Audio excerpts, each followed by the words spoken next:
Hey everybody! This is Death by D4, and welcome to my Q&A livestream for January 2021. And that's probably about as much as I had prepared for it, actually.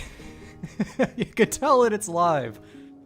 Hey, everybody's in chat. I've been seeing you guys like just lightly chatting there. I've been there as well, but yeah, for like the next inevitable period of time while I have the chance to, I will be taking any of your questions from chat. It could be D&D related, it could be channel related, it can be personal, and we'll see if I feel like answering it. No, I will not tell you the last 4 digits of my credit card. But, hey, I hope everybody's doing well. It's a fine Saturday, even up here in the glorious free world of Canada. Get the cat on stream? Unfortunately, no. Mainly because the fact is I don't have a webcam hooked up at the particular moment, but also he's like disappeared. I have no idea where he is, and also he's just very camera shy as a cat. Actually, I did a live stream over the holidays with my fiance, and even he wouldn't get on stream for that. But yeah. Hope everybody else is doing well. I will admit, to start some things off here, I do have, like, some slightly pre-made questions here, just that way I have something to ramble on for the next inevitable period of time while people are here. But, first question that was asked in chat is, are you going to do more live streams? We will see. Mainly because the fact is I would like to do more live streams, but I just need to make sure that, especially if I'm doing Q&As like this, that people actually show up to actually ask questions. And I've never really done something like this, so we'll see. As long as people are going to keep showing up to live streams, I'm more willing to do live streams. And this is just when I go from my D&D channel, just pivot entirely into an entire Let's Gaming channel and just go off from there and never touch D&D ever again, smile. No, I won't do that, trust me. I really won't. But,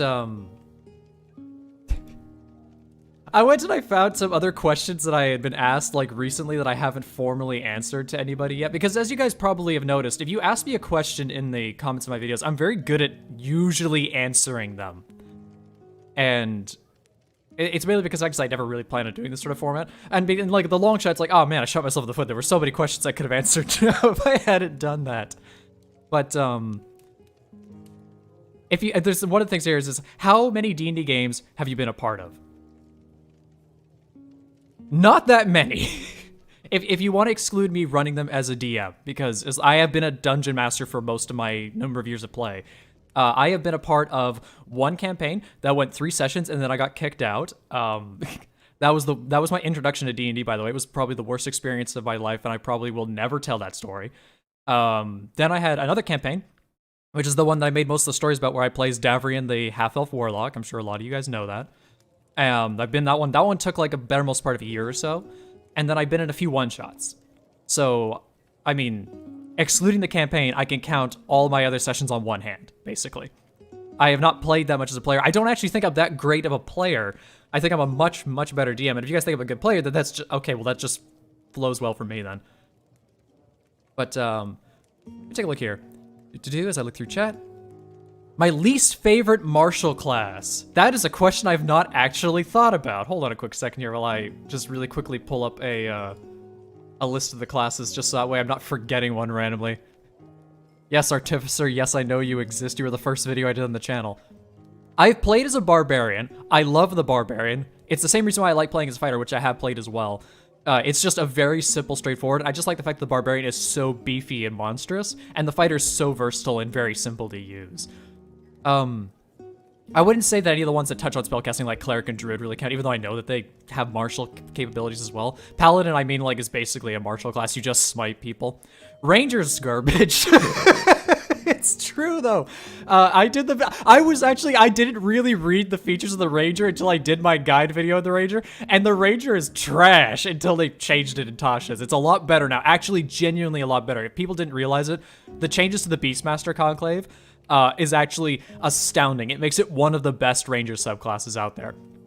Now I know which one is the best martial class. It's the Rogue, because it's the best class in all of D&D. I'm sorry, it's just true.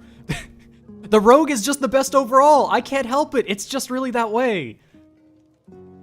And I mean, like, if you guys just try playing as Rogue, you'll know what I'm talking about. Especially because it works at range and melee. Like, they're very well adept to martial capabilities. And they have the ability to go Arcane Trickster for spells as well. And it's like, is it limited? Yeah, but I had an Arcane Trickster in my first 1-20 campaign, and they did fine. Like, absolutely fine. Do I like homebrew? Yes, I absolutely love homebrew. I like, well, because I have about over a decade's worth of actual game design experience, and I mean, let us point of that, I also have experience in doing writing, which I did writing for a novel that almost got published. I can at least say that much. It didn't get published because after 7 redrafts of it, on my own accord, I didn't like it in the end, and I just went away. But the publisher liked it, and they wanted me to keep going with it, but I just gave up on it after a while. And then I'll also have, oh gosh, I'm blanking on it right now. Writing experience, game design experience, and acting. I have very light acting experience. And it goes back to I am an animator professionally, so I've had to take some light acting classes on the side there. So a lot of that kind of stems back into D&D, and I like to just creatively outlet a lot of that energy into D&D for my own homebrew. Now, when it comes to actually accepting it in my own game, I allow it. I mean, like, I've had a succubus player in my game, for crying out loud. I'm less so on homebrew classes, because those are so hard to test to make sure that they're not busted, and I almost allowed the Mistwalker in my campaign once. That would have been a mistake, because that class is clearly not fully tested. Sorry, taking 20. But when it comes to anything else, I'm pretty okay with it. I mean, homebrew magic items, homebrew monsters, I do all the time. Homebrew subclasses, I do every once in a while. I mostly just design them myself, or adjust them from what people bring into me. And I allow it in my games, to say the least. Coco, yes, absolutely Coco. I would like to admit, by the way, that I did not expect the tiefling dating video to take off like it did, and I know why it took off. And the evidence is in the comments section, and it's because the person who commissioned the art piece for the thumbnail that I used, almost disputed me over it because they thought that I was ripping them off, and after talking to them briefly, they realized, no, I'm not trying to do anything like that. And then they backed off, and they were like, oh no, it's okay for you to use it and stuff like that. But because they argued with me in the comments section, I think it drove the algorithm interest way up, and then it just started going everywhere on YouTube all of a sudden, which is fortunate for me. I'm very happy that that happened for the channel. And I will admit, I didn't plan on telling the rest of the story of Coco, mainly because I know how it ended, because it ended with us ending the campaign early. But that one scene where we went on the date together was one of my favorite times of being a player I've ever had. And I will admit, was I a bit of like a weird nuisance to my party because I broke off a little bit? Yeah, but in the actual meta at the table, everybody knew I was coming with the girl to the festival, and that's where they were, but they decided to just break off and do their own thing before I arrived, because they just figured, like, okay, he's with the tiefling girl, we're not gonna bother with him, basically.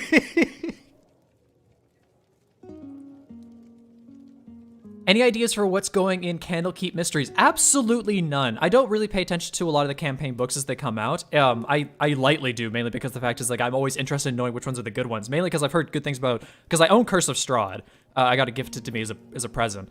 Because that's, like, everybody says is the best one out of them all. Rime of the Frostman, I've heard a lot of good things about as well. And my fiance actually probably will buy Candlekeep Mysteries because she loves mystery sessions. I've run one mystery session on my own, and it was one of the most complicated, and thankfully with the players, they nailed it. They were brand new players of D&D, and they did an amazing job solving it, and they had a hugely good time with it. So, like, I 100% believe that, like, mystery-themed sessions are, in like short campaigns or one-shots, are like a prime thing for D&D because it brings so much more creative thinking to it than just like you show up and hacking down monsters. And I'm really excited to actually see what goes into it if I end up getting the book. Like I said, it's mostly my fiance if we're gonna get that book or not, because otherwise I'll just sort of look at it up online and see what's in it. More Coco? I would love to do more Coco. I really would. It's a shame that we can't, but I mean, like, we'll see. I mean, we could bring the character back in some shape or way or form another way. It's kind of like me, I will always bring back Davrian. I mean, like, he's my favorite character I've ever played as, despite the fact that he was a trash garbage warlock. He was mostly a sorcerer, but he was still so bad until, like, way later in the levels when he actually got good spells. What is the story of your name Death by D4? You might have answered this already. I have not actually answered that, so believe it or not, the reason that I'm called Death by D4 is because my favorite die, besides the D20, because everybody loves the D20, is the D4, and the reason why is because when I got my first D&D set of dice, it was a metal set. No, I had a plastic set, then I got a metal set soon after because I realized, like, the plastic set was actually where I got pretty quickly. And the set that I have of D4 is, like, the sharpest dice I've ever touched in my life. And everybody likes to make a joke about the fact that you put the die on the ground and it's just like a caltrip. You step on it, you just kill yourself. So because when I DM, I have a bad habit of picking up my dice and fumbling with it, and I'll pick up the D4 and stab myself with it, like prick it on my thumb over and over again whenever I'm like intensely trying to figure something out or stressed out about something that my players are throwing me a loop for. So because of the fact that I like the D4 so much and its incredibly sharp, deadly nature, that's why I came up with the username Death by D4. That's the whole background story of my character. There you go. Base Ranger and Player's Handbook is pretty bad. Yeah, it's absolutely terrible. It's I will go through all the subclasses eventually. Like, it's a slow process, especially now that I'm doing video uploads a little bit later. Everybody that doesn't know, I took a break for uploads during this this month, mainly because I didn't take a break over Christmas, and I'm slowing my upload schedule to once every 2 weeks now, mainly because the fact is that now that I'm working full time, there's absolutely no way I can get a video out every single week. But every 2 weeks, I can absolutely do. I'm already good between now and March. Like, I've got some videos already prepped up for you guys for the next, like, month or so. Which including, I haven't done it yet, but it's going to include a new story video about the most absurd thing I've ever thrown at my players as a DM. And I think I've told people in my Discord, which, by the way, if you want to talk to me more regularly, go in my Discord. I am in there every single day, and I talk to people like I'm nothing special. Seriously, if you want to chat with me quite often, go in there. Links down in the description of this if you want to find it. The story that it's going to come out eventually, so probably around my birthday in middle of March, is going to be called When My Players Stole a Plant Girl's Melons. It's not the stupidest titled story I've actually thought of so far, but that is exactly what happened, and they thought they were being smart, going like, oh, we got away with that one. And I was like, I was prepared for this to happen, but the sad thing is, like, why was I prepared for this to happen? It's going to be a good story. Trust me, it will be. Question, can we hear more about Coco, like what happened after your last video about her and you? Unfortunately, no, because there was only one session after I got engaged with Coco, and we basically went upriver on the boat, and we encountered some allies that we almost didn't realize were allies. Davray got really mugged by those guys on that boat. Oh wait, no, there were 2 sessions. That was the last actual one that we had. The next one was us actually traveling down the river, and it involved me getting miffed at our party members because I had my succubi familiars who don't need sleep, but they were like, no, we're gonna have somebody else take the watch overnight while we're sailing down the river. So I was like, all right, fine, I'll just go to bed and not bother with the familiars taking watch. And then, lo and behold, half of our food supplies got stolen. I got mad. I fired an Eldritch Blast in the water out of anger. I hit a crocodile and our whole ship got attacked. And then after that happened, a water genasi came up and he was like, yo, what are you doing in my river? And I was like, you don't belong here. And I banished him. And then friggin' dragon turtles came out and attacked me. I tried going up the crow's nest and I got steam breathed and nearly died. And when I say dragon turtles, I mean 3 of them. 3 of them came up on the ship and I was like, oh no, everything's going wrong. It's, that might be a story I tell eventually. It's called When I Got My Ass Kicked by Dragon Turtles. But, we'll see when that actually happens. You should use Coco as a warlock patron? Absolutely, I would simp to that. Which I would like to say, I get called that quite regularly in the comments. I don't know if anybody's noticed. Question, what is the best race? Oh, that's a good question. There are so many races, and they are massively unbalanced from each other, so there are, like, clearly some races that are better than others. If you want my take, like, let me just take a quick scroll through a list here, just so I'm familiar with, like, the very obvious picks. All of the Eberron races are busted. They're just the other races, but stronger. So if you're going for a power gamey kind of thing, use the Eberron races, because, like, especially any of the Mark races are extremely powerful. They're just literally the original race with additional powers, mainly magic. But excluding them, Aarakocra get flying, but so does the Feral Tiefling, which I've played as well, so I mean, like, that's a thing you can do if you want flight. Aasimar? Aasimars are always strong. Mainly the Protector, because the Scourge isn't that good, and the Fallen's kind of not that good. Mainly the Protector because you get the flight ability, which makes it really good. If you're going Dragonborn, I would say go with the, which is that one book? It's the, Explorer's Guide to Wildemount. That's it, okay. The 2 ones in there actually have dark vision, and they tweak their designs to be more warrior and social manipulator aspects, so they're very good in that regard. Changeling, you can shapeshift, but then again, anything with Alter Self can shapeshift as well. Dwarves are extremely strong races. I mean, like, the Mountain and the Hill Dwarfs are notoriously strong. Elves are extremely strong as well. People like to rake on the Drow for their dark vision negation. I don't think Drow are that bad at all, actually. I've had especially half Drow, which I'm about to say, half-elves, extremely powerful race, especially because they're so versatile and they fit into so many other things, and they come with just really good bonuses in general, and they usually lean into the social side of it, so, like, for a role-playing game, that's extremely strong as well. I'm not just saying that because Davray was a half-elf, but it was definitely a good thing he was a half-elf. Genasi I don't know anything really much about. Gnomes I know are particularly good at very particular things, so basically wizards and artificers, but beyond that they're very good at those kinds of things. Goblin, they're kind of like kobolds. I know that they can be good, but I mean, like, I've seen so few of them. Half-orc is a very good race, especially for martial classes. If you're going like barbarian or paladin, they're extremely good matches there. Halfling, extremely good one. I think like the new one from Wildmount is actually a very strong halfling in that regard, but I've heard people say like basically like there's Stout, Lightfoot, and Ghostwise. I don't remember really much of anything from these ones. Human is boring, bog standard human. Human is like the filler one if you really have nothing but odd numbers, which unless you're going variant, in which case every single person, like, I have a mod in my Discord that is a variant human main, and we make fun of him for it because it's so, he's only played as a non-human race once out of playing for multiple years. There's the new, there's Kenku, but there's also like the new, the Lion Folk, I don't remember their name entirely. There's also the Satyrs. Satyrs are extremely good. Lion Folk, I don't know how good they are. I think they're very strong. Orcs, they don't have the negative anymore, so they're probably pretty strong now. Tabaxis, they're definitely really good. Shifters, it depends on which one you go for. They have their potential. Tieflings, very strong race, especially with how many sub-races they have. And Triton, now that they have Dark Vision, very good one as well. And then Yuan-Ti is just the strongest race in general.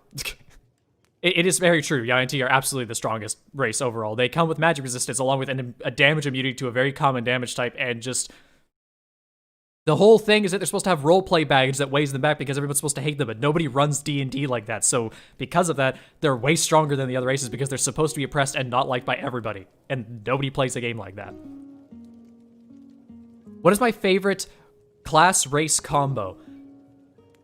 That's a really hard one to do. I've already gone through a few good combinations in general, and a lot of my class guides actually go over what I think is a really solid just pick in general for one that synergizes really well with each class. So like that pretty much answers most of my generalized questions.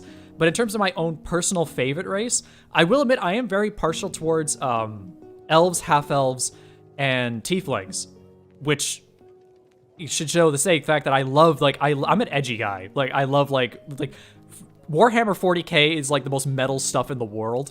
So like I love demon people. So like tieflings are way into my kind of thing, which is first of all, that was my DM making Coco. Okay. That's not a thing. I'm not a kink to tieflings. Okay.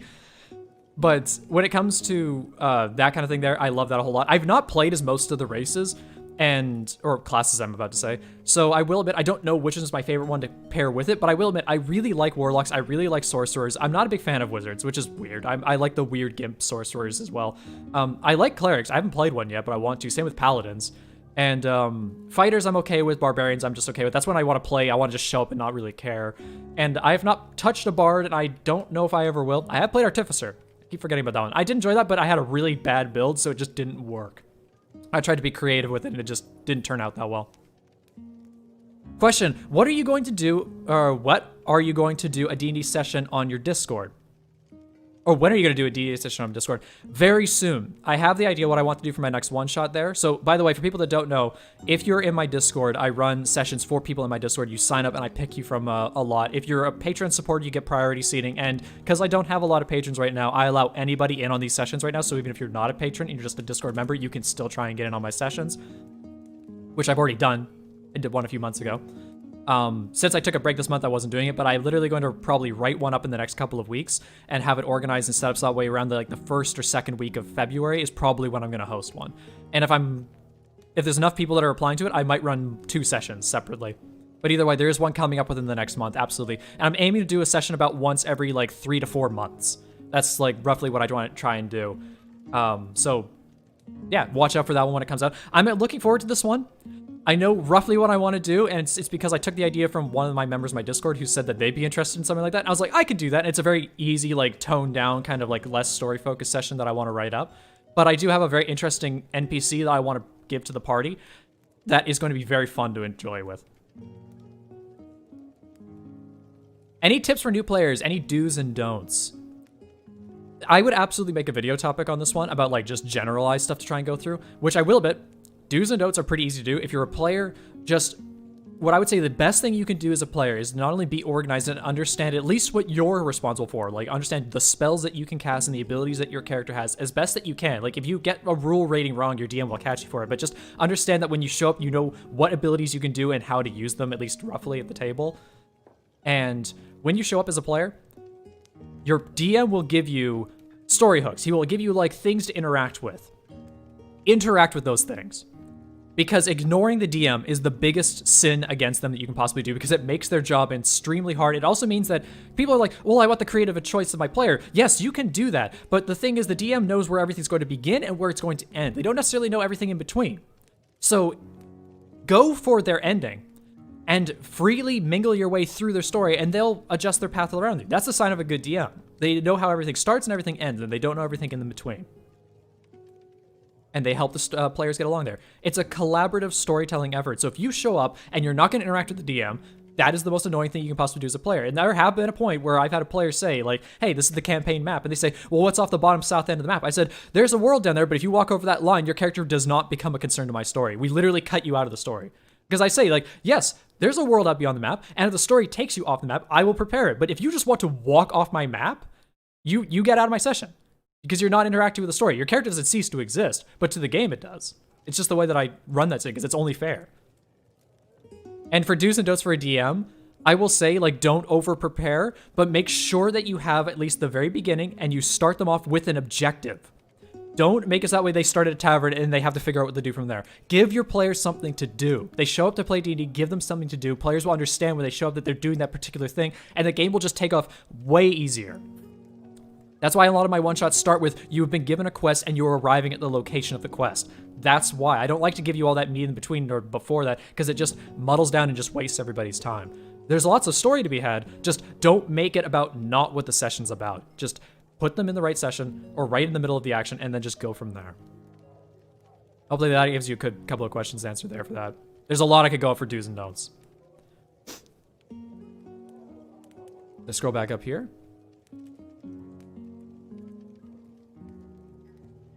Plague is a homebrew race that is part centaur but part satyr that uses wild magic. How do you feel about wild magic? If you like randomness and dice, I think it's super funny.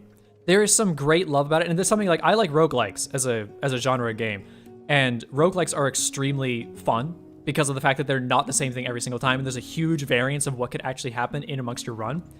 So wild magic is something I'm a big fan of. The thing is, I will admit, I've never had somebody play as the wild magic barbarian, and I've had person play as the wild magic sorcerer in one shot.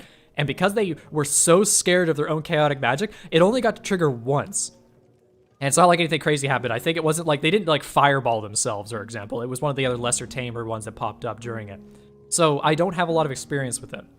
But is it very fun? Absolutely. And I would totally allow people to play that kind of sorcerer in my game as well. So you eliminated water genocide, Shrek? Smile.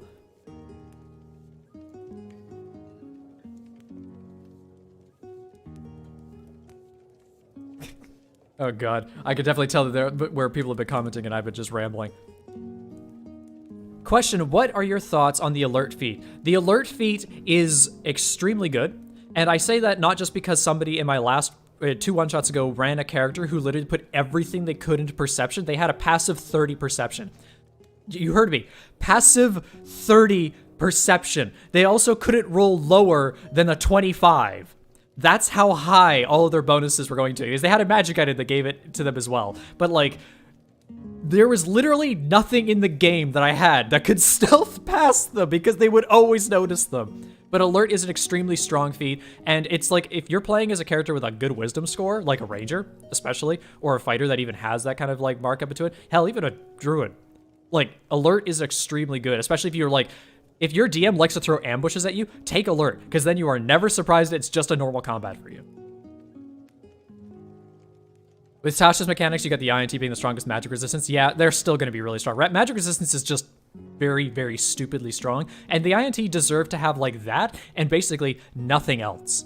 Like, they don't even deserve dark vision at that point if they're getting magic resistance to be balanced. But then again, I mean, like, there's a blue person race in Eberron that's also extremely strong, and I think they get advantage on all saving throws to intelligence, wisdom, and charisma. That alone is very strong. Got any tips for Dungeon Masters? I've already lightly touched upon that, but like I said, if you're making a session for everybody, like cut out the transition period between where they were and where your quest starts, and have them like, because if they know where they're going, just cut that out and have them arrive at the location of their quest and begin everything from there. And don't be afraid to like end when things are on a high note, like just after that, so that way like all the meltdown from like, oh, we're leaving the dungeon to go back to the town. If nothing's really significant to happen, you could just say like, hey, that's part of your downtime between quests. You cut the end of the session there, you return to town, nothing eventful happens, and you resolve these things here, and then you just sort it out with your players afterwards. Like, don't be afraid to over-present or under-present your game, and just focus on the part of the game that actually interacts with the players and the gameplay, because it's going to shorten your sessions down a lot more, and people are going to have a lot more fun because they're being proactive and not just having like, I walk in this direction, we keep going this way, oh, time to make another survival check or travel check, interact with this random NPC. Unless it has like a story significance, you don't absolutely need to do that just to make your world feel rich and to chew up time in the game. So there's often a huge split of opinions about this, but what do you think about monks needing buffs or nerfs, including the subclasses that make sense? Monks are a weird class. I went over in my guide video, but monks start off extremely weak, and then by around like 5th level, they start to take off. Like, and I know this from players playing in my one-shots, especially because most of my one-shots are under level 5. Mostly because I'm trying to include new players.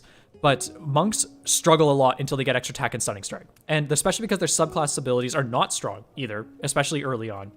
But monks get extremely powerful at higher levels, like, properly so. Like, the ability for them to turn invisible and punch the crap out of everybody around them and do, like, amazing damage for, like, an entire minute is ridiculous. And they get that key point back at level 20, like, every single combat to do that, which is nuts. So, are monks weak? Absolutely not. And the other thing that people seem to forget is that monks aren't as strong necessarily as the other martial classes, but keep in mind, monks do not need any equipment.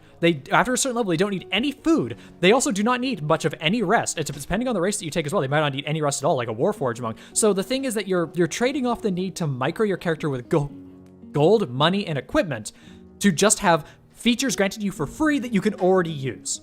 So the monk is the least micro character of all. You need absolutely nothing, and the character will still work.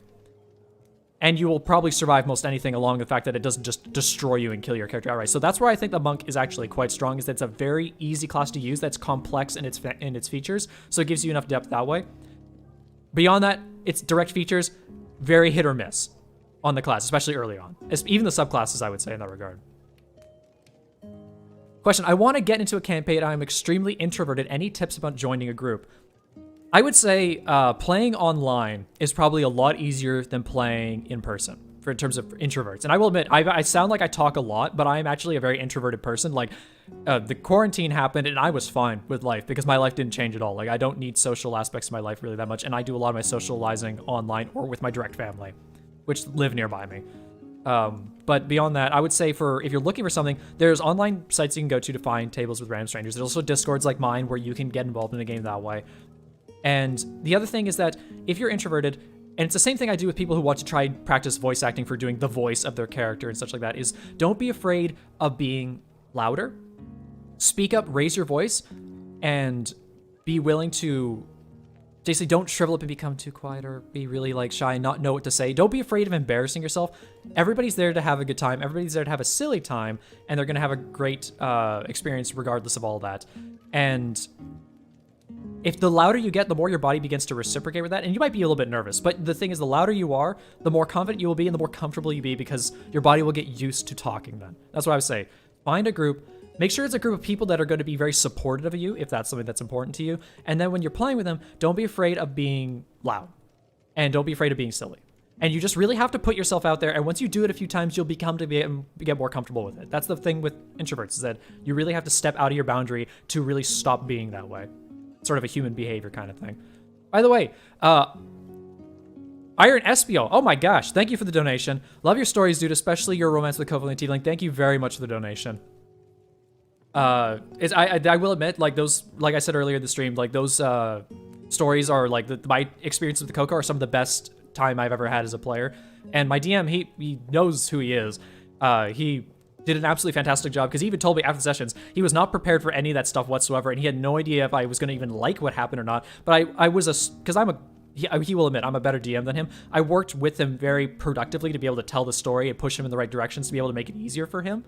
And what we ended up doing together was extremely fun. And a lot of the people at the table, like, because the other players were still there, they really enjoyed what was happening. Like, a lot of people were like, oh shit, it's time for him to go on the date with the tiefling girl again.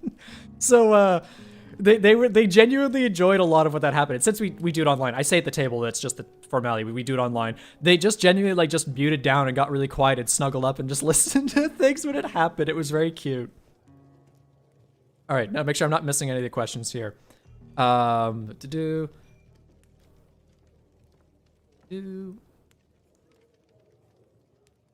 Question: what do you think the feat think of the feat mounted combatant? That is specifically for the Cavalier, isn't it? I mean, mounted combat is extremely difficult to actually use in general. Oh no, this is an actual feat, isn't it? Let me just take a quick look over this.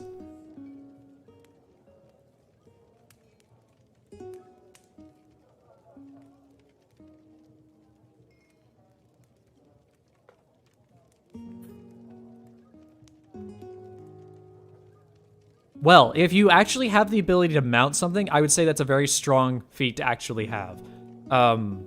Mostly because the fact is, like, a lot of people don't really realize this, but one of the things that you should do with a mounted combatant when you're actually riding around on people is that you need a weapon with reach. And the reason you want a weapon with reach when you're on a mounted combatant is because then it allows you to run in on a target, attack them, and then move out of their range.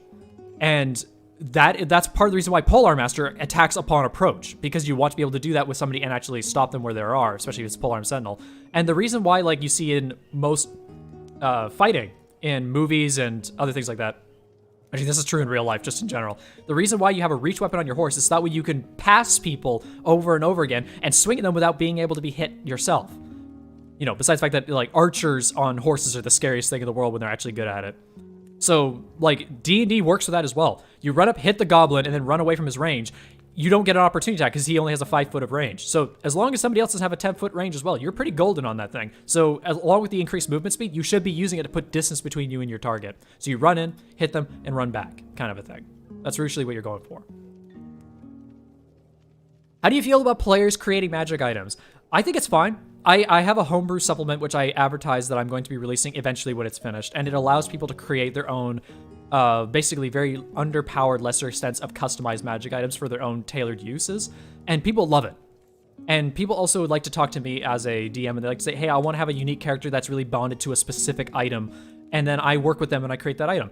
I have a thing that I do most often in my campaigns where I give all my players a unique roleplay and mechanical secret that they then proc out whenever they feel like it during the campaign. And when that happens, people go, whoa, that's super unusual. Like, that person has this one thing they've never told us about, this one feature that we've never told them about, and it involves them as a sort of spotlight role-playing. And people really like that, because then it means that when the moment gets too rough and they pull out this this special ability they can use that's really strong but, like, wears out their character.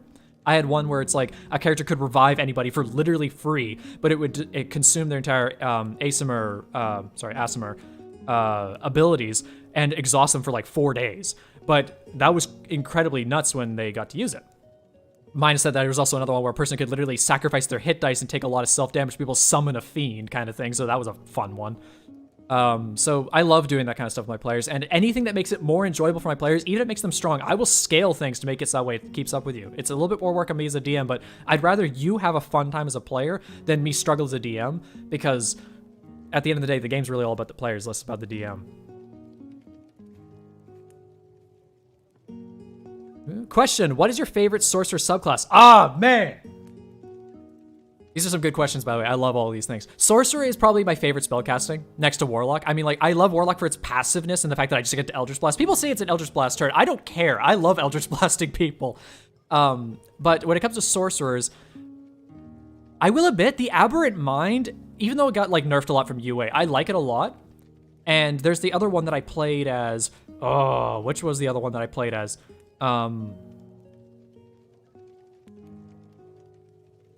I'm getting it mixed up with the Warlock. Hold on, let me take a quick look here. It's not difficult for me to answer, I swear. Sorcerers. What do you have here? Draconic is very, very good. Wild, I have really no experience with. Clockwork, I've heard is good. I've really not even looked at Clockwork yet. Aberrant, I quite am interested in. I love Eldritchy stuff, that's part of the reason why. I've had a Divine Soul Sorcerer. I think they're great, but it does make you feel like you're playing a weird flavor of Cleric. Shadow I know is very fun, and Storm I've heard mixed opinions about. I don't know if I'm getting that mixed up with Tempest Cleric. But I'd say Draconic is one of my favorites, along with Aberrant right now, just in the particular moment. I haven't played as really anything, but I just like him a lot. Question, how do you counter Tasha's hideous laughter? If I remember correctly, Tasha's hideous laughter causes somebody to fall on the ground and become laughing incoherently. And I think that they get to make another save upon every instance of when they take damage, or at the end of every one of their turns and such like that. I would like to say, the way that you counter that is the fact that as a DM, if you're playing as a DM, you cheat on your roll and you say you succeeded. But that's the case with everything as a DM, honestly. But if you're a player who's had Tasha's hideous laughter at that point, I would say the best way to counter that is like have a ally willing to unarmed strike you. Because if you take damage, I believe you make the save again.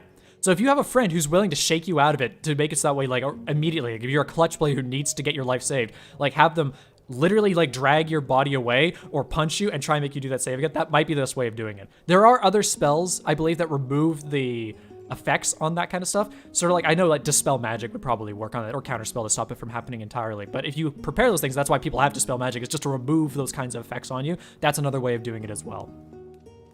Question, have you ever used the critical hit fail decks from Nord Games? If yes, what are your thoughts on it? I have used a version of a critical hit and fail deck, and I will admit, they're fun, but I found that people, like, the thing is they didn't come up that often, and when they did, they added more complication to the game than what you really got out of it, and also some of them were kind of crazy, like when you had certain failures, like some of the failure conditions were absolutely ridiculous. So I'd say if randomness and like the wild search kind of things is extremely in your alley, then you probably would enjoy these things, minus any kind of narrative baggage that might come with it. Otherwise, you're not missing a whole lot. They're just there to be extra fun, and I would just entirely encourage you, if you like super randomness to your games, those are absolutely something you should do. It's like you put the deck of many things in your game for a reason.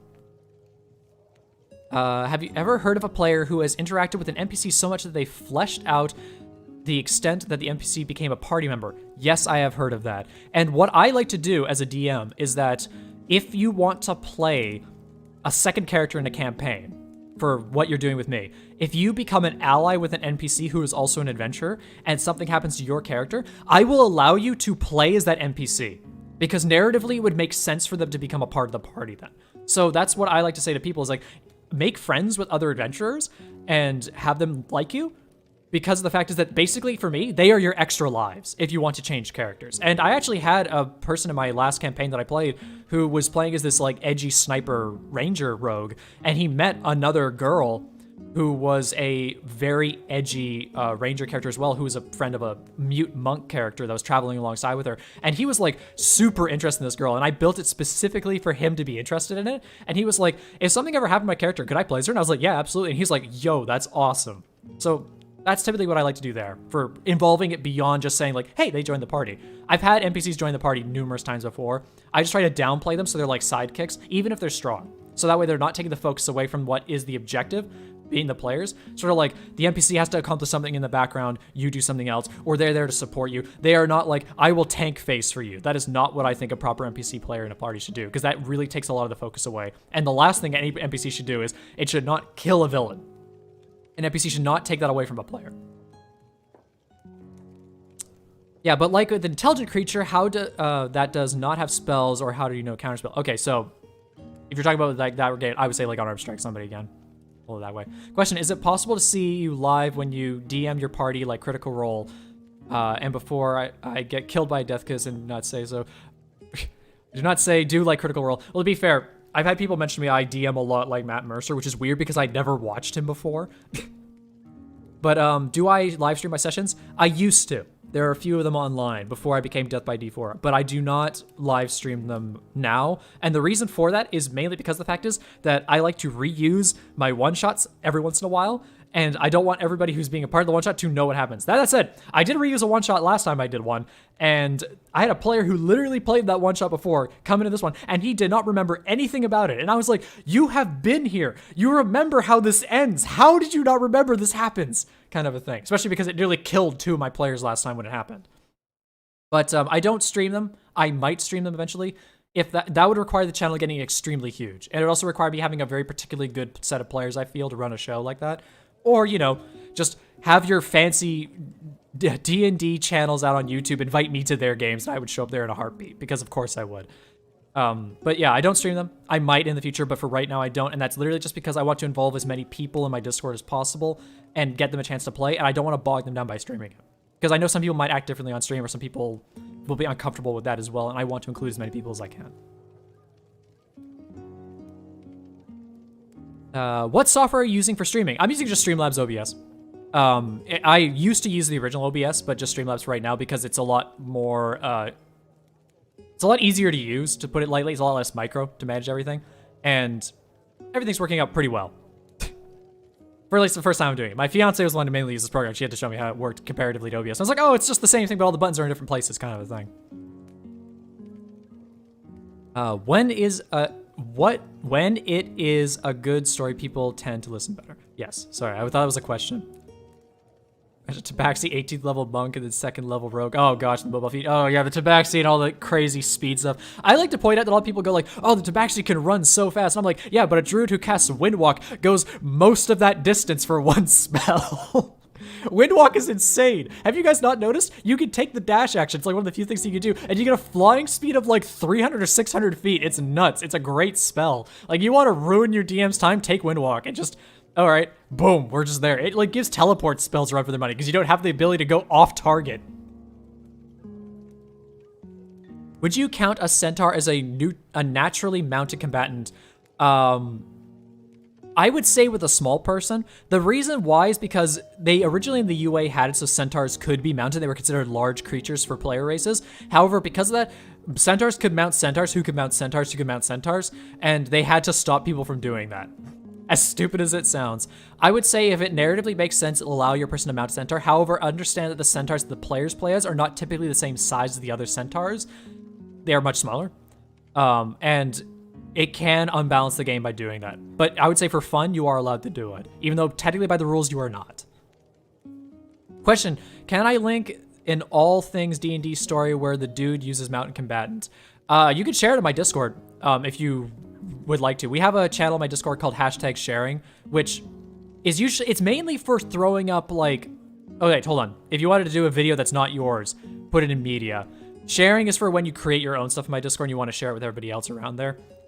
Less so about promoting YouTube channels because I don't want to have that kind of baggage to deal with. But if you're doing like art and other creations that you do yourself or photography and things like that, that goes in there. But if you're just sharing stuff that you have online, there's channels in my Discord to share that. And if you put it in there, I'll see it. I look at everything in my Discord because it's quiet enough there that I can watch everything. And also you know, weirdly enough, I genuinely care about everybody in my Discord. So I try to pay attention to them.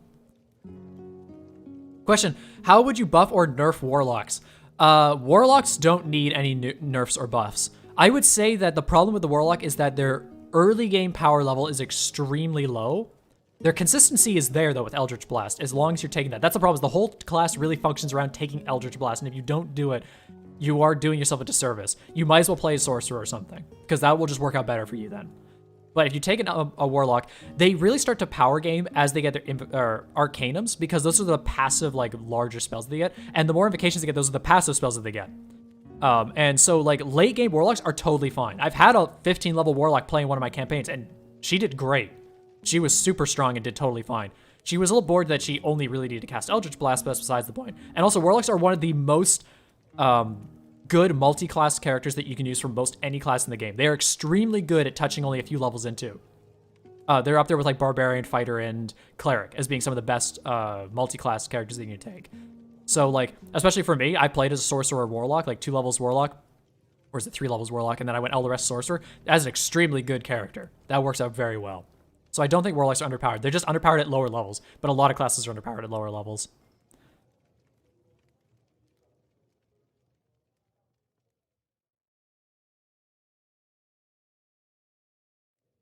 Question, when and how did you start D&D? Oh, God.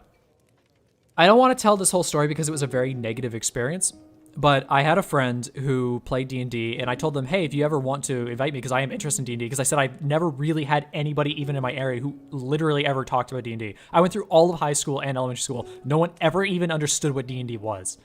Like, that's how recent its popularity is, I guess. He says he's 28. And she eventually did invite me to their campaign. To say the least, my personal relationship between that person and the DM, especially, massively fell apart after 3 sessions, and they consider me a problem player in reasons that I do not understand.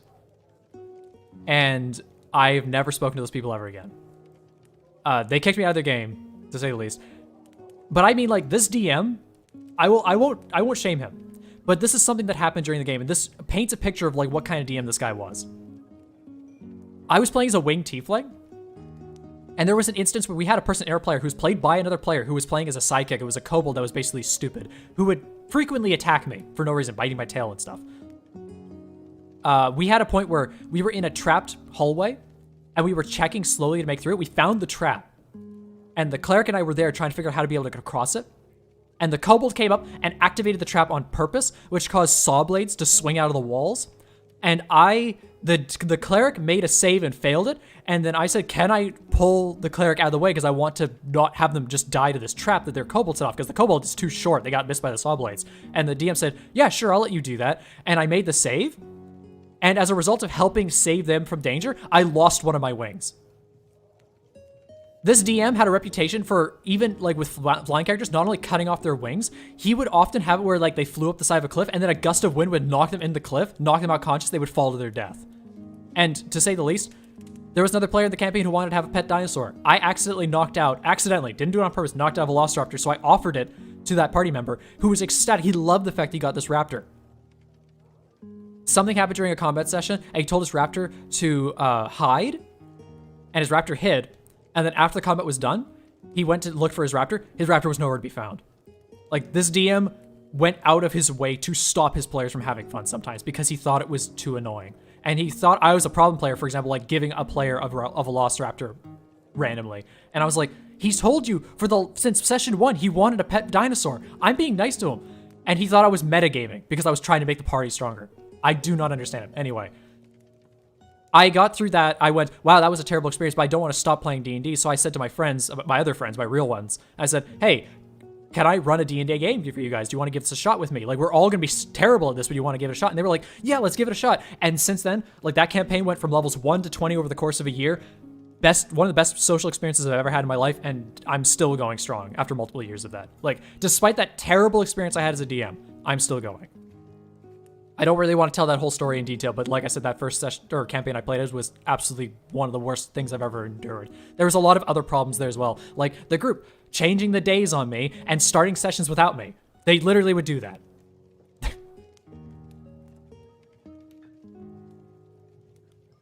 Let's take a look here. Oh, when did I start playing D&D? Believe it or not, only about 3 or 4 years ago. I'm actually pretty new to it. I know it sounds like I'm not. I am very new to it, but I'm glad that people think I'm very smart about it. What's your favorite video game for story? That is hard. Mainly because I don't play a lot of story-focused games. My fiance loves playing those kinds of things. Oh gosh, what was a good story-based game that I played recently? I'm sorry, I'm getting away from my microphone because I'm leaning back to look at my shelf of games up above my head.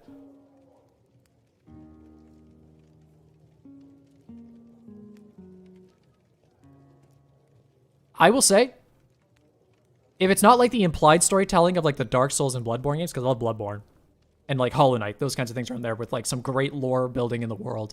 And I won't say, I love Octopath a whole lot, but I won't say the story in that game was very fantastically told either. I will admit, like, the most recent one that I played recently that I was like, wow, this is actually really, really good was Final Fantasy VII Remake.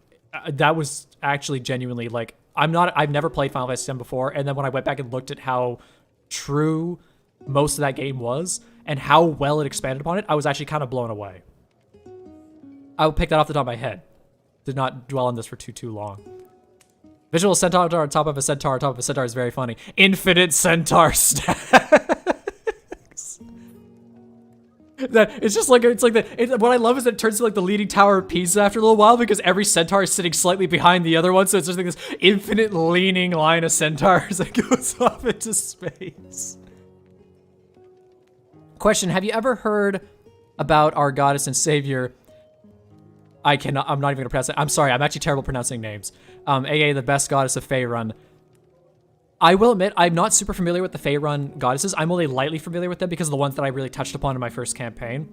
and I make my own god pantheon for my own world, which is much more condensed and brought down. Like, I have like 9 gods. Each of them is for an alignment, and each one of them is for a school of magic. What's the 9th school of magic, Gavin? Don't worry, we'll figure that out when we get there. But I will admit there are a lot of goddesses that are extremely good. I will admit there's a lot of people that with Baldur's Gate 3 they were talking about the good aligned drow goddess.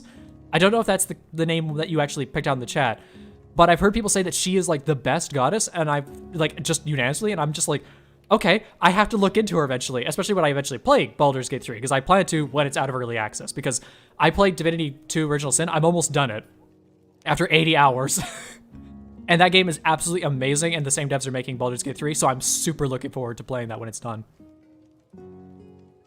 I heard Great Old One Warlocks are pretty bad. Believe it or not, Davrian originally was a Great Old One Warlock. That's why he had some form of telepathy. Did he suck? Yes, it is not a very good subclass for Warlock. It is, there's actually a revamp of it, which powers it up a little bit that I found online. I have no idea where it came from. I just randomly got it from a friend. And I would say that that revamp I found is the same flavor, just it fixes all of the crazy abilities that don't do anything for you. Like, if you play Great Old One and you want to be an Eldritch Warlock, just play Lurker of the Deep. I've done, spoiler alert, coming out in the next, like, several weeks. I have a subclass guide for Fathomless Warlock. Lurker of the Deep, yeah, that's right. It got changed the name Fathomless Warlock. I've got a guide coming out for that one, and that is a very good Warlock subclass. Like, if you want to play a debilitating, slowing down, like, immobilizing area of control Warlock, that is an extremely good spell subclass to run. So, 100% go with your tentacle flavors there. Great Old One is it's great for an NPC, is not very good for a player. I say it's good for an NPC because of the whole enthralling, mind scrambling stuff. That's really not something a player gets into that often.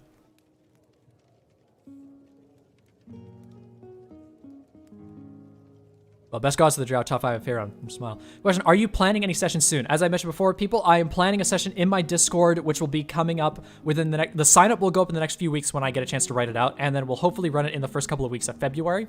So yes, I do, and I plan on running a session every 3 to 4 months. And when I do, I'll try and run either 1 or 2 sessions over a weekend for 2 different groups if there's enough people that want to be in there. So, especially because I don't have a lot of patrons right now, if you want to have a chance to get in those games, you can join my Discord and watch for that when it comes out.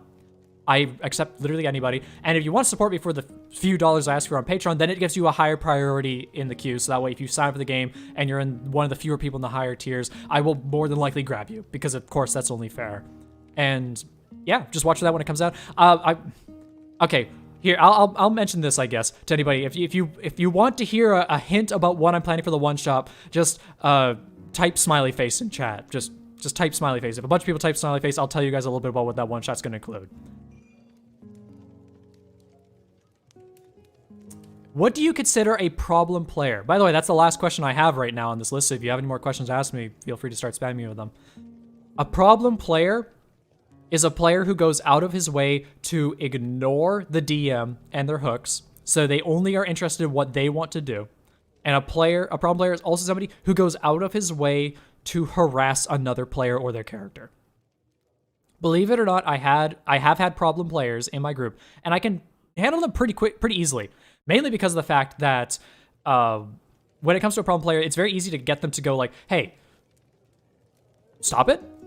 I will literally just call them out for their stuff right there. But usually what I do is I will laugh it off and go like, wow, you're so savage. Anyway, do you guys want to stop playing the game now and continue next time? And me threatening to stop the game usually gets them to immediately correct their behavior.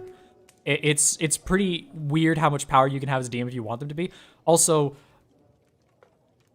there are literally some points where a person will say, I want to do this in character, and I will say to them, no, that is actually like ridiculous for you to do that right now. Sort of like I mentioned the story actually literally yesterday. I once had a player who, the party was split. There was one player off on their own outside of a tavern, and the rest of them were all inside the tavern having dinner. And the one outside was trying to figure out what a magic item was, and they were trying all these different spells and magic on this bag of metallic powder that they had, and eventually they tried fire. Now, of course, the bag they had was a bag of magnesium, which is like it explodes in a bright light when you expose it to fire. So it flashbanged them, and that's what it was. That was all that item did. And they blind themselves, and they knew in amongst all of that they were gonna get embarrassed. Everybody came out and said, what did you do? And he's like, oh, I blinded myself by blowing up a flashbang in my face, and they didn't want to have to deal with that, so they cast invisibility on themselves. The rest of the party that came outside, they looked around, they were like, okay, well, it's weird that they're gone, but whatever, let's go back inside and finish our meal. But then one player decided to say, I cast See Invisibility. And I said, no, you do not. because that's unfair. Because the other person's playing in character, and this person was metagaming because they knew the character was invisible, and they had the spell for many character levels, and they had never ever used it until this point. So I said, no, you do not. That is not fair. And they were sour about it, but they came to me after the session. They realized, like, yeah, by the way, I'm sorry about that, because like I was thinking metagame wise, and I was like, no, it's fine. And I'm glad that you backed down when I told you to, but I did say to them, like, in that moment, like, no. And that's a light dusting of what a problem player can be like, but I'd say a problem player is literally somebody who is like, you will know, they are making somebody's time worse at the table, and they are making the DM hate themselves. And if they go through that much, like, either talk to them like a normal human being and explain to them, like, what their behavior is doing that's disruptive, and if they're understanding, they will correct for it. A lot of players have. Or, if they're just an ass, get rid of them. There are, especially if you're playing online, there are way too many people online who will be willing to take somebody else's spot in a D&D game. Even if it sounds mean. I just saw something really quickly here as I check it out. If you see the Genie Patron Warlock, at first level it gets a proficiency bonus added to 1 attack per turn to stay for like 4 hours, so they get resistance. I have seen the Genie Patron Warlock. It is an extremely good subclass. I would say, like, both in terms of the flavor, because you get to pick the elemental genie that you get to pick, along with the abilities that they get in general, extremely strong subclass, and extremely good character-wise, like, building off of like what you can roleplay with that is fantastic. I do think that, like, more so than the Fathomless. Fathomless is very much just Eldritch Sea, deep horror kind of thing, but the Genie one, you have so much fun you can do with that, so I think it's a great subclass. Question, what is your opinion on the fact that lots of people think that the Sorcerer is just the wizard with less spells? They are wrong. They are so wrong. The Sorcerer I played a whole bunch of. The thing is, people who are like, oh, I need to have every spell imaginable to me, is people who I think who don't know how to play the game very well. And they need to have every spell available to them in order to basically recognize the faults they're making in the selection of the spells that they have. A Sorcerer gets access to more than enough spells that are very, very good. And especially with the fact that they can now elementally change the damage types of their meta magic, they basically go, okay, I'll take Fireball, and now I've got an AoE cleanser spell of any damage type I basically need. And they also have like very good enchantment and buffing spells, and they can twin spell that to cast on multiple people. No other subclass can do that, or class in general. And the other thing that I like to point out to people is that wizards are intelligence-based casters. Sorcerers are charisma. Charisma goes straight into role-playing. Wizards, no role-playing. They're all about like adventuring basically, because they got like the checks for intelligence and arcana and all that kind of stuff that way. So a wizard, very much for driving the party forward. A sorcerer, very much for driving the story forward.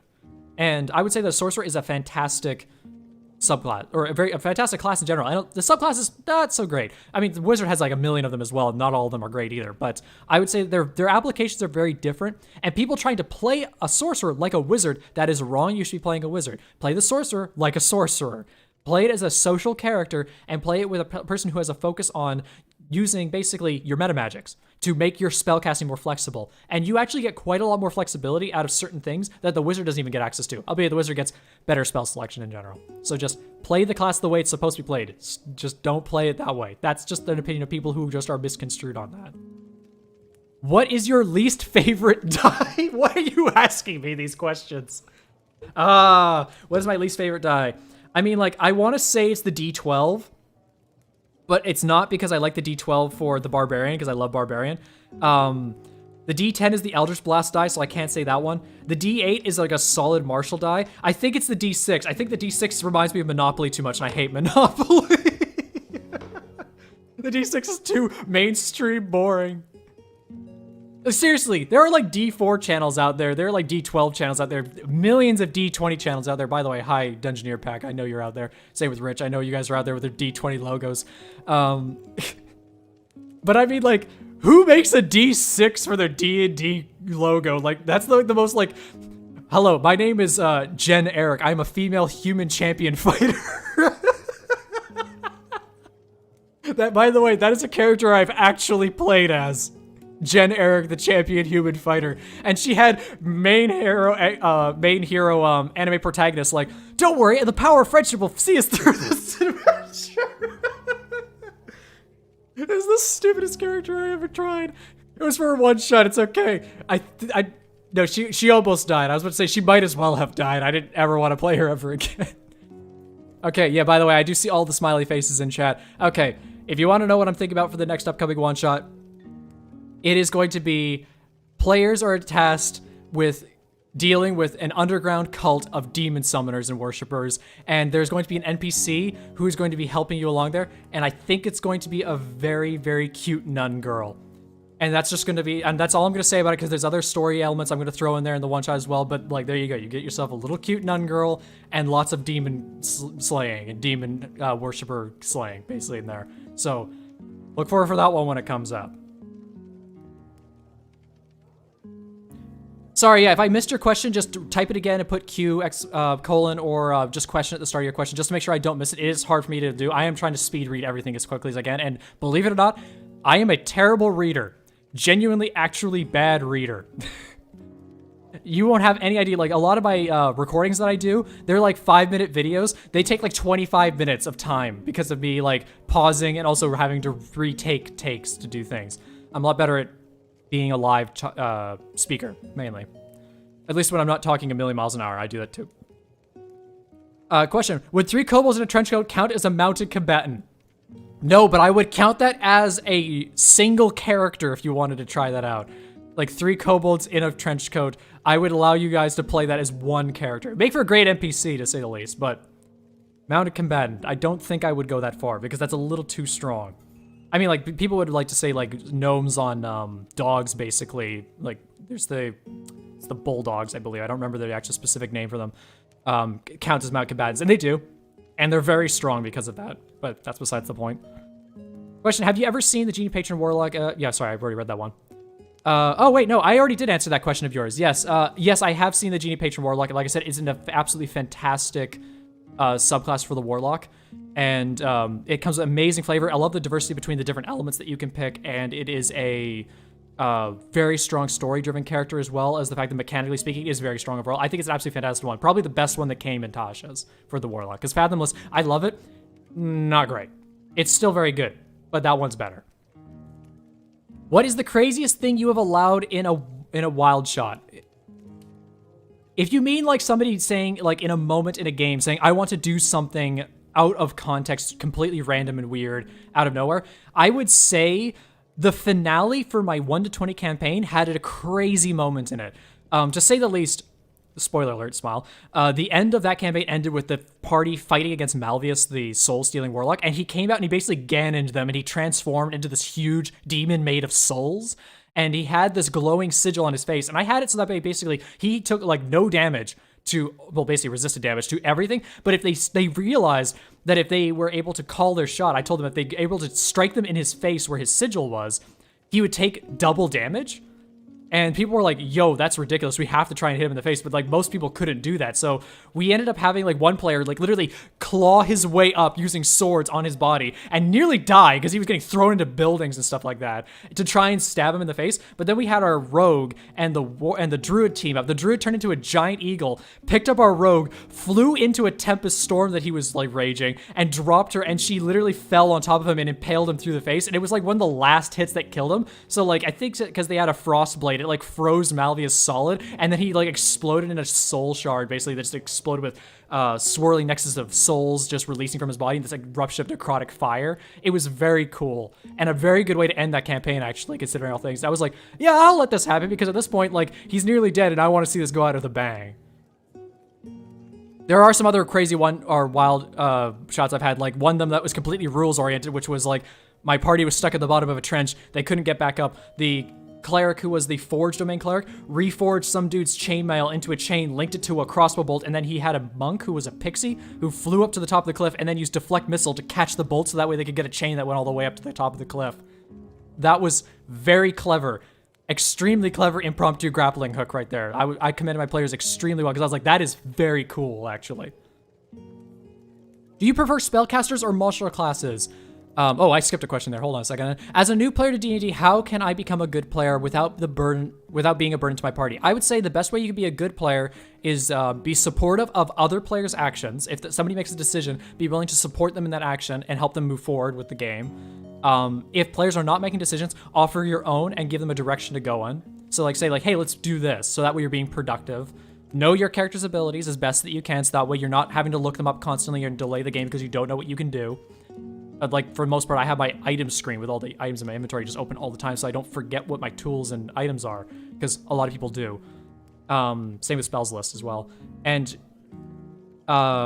be pleasant to them. Don't be like an edgy character who needs to be mean to them. Be a character who is there to be nice and friendly to the players as well, because like everybody's just gonna have a better time doing that. And everything else naturally will come with experience and practice at that point. But just be proactive in being pushing the game forward, supporting your players, and knowing your character.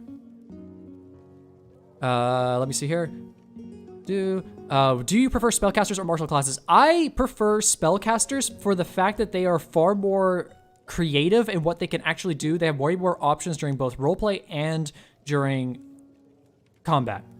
However, I don't like dying, and spellcasters are very good at dying, so I tend to play martial class whenever I want to show up to a game and not be concerned with doing anything.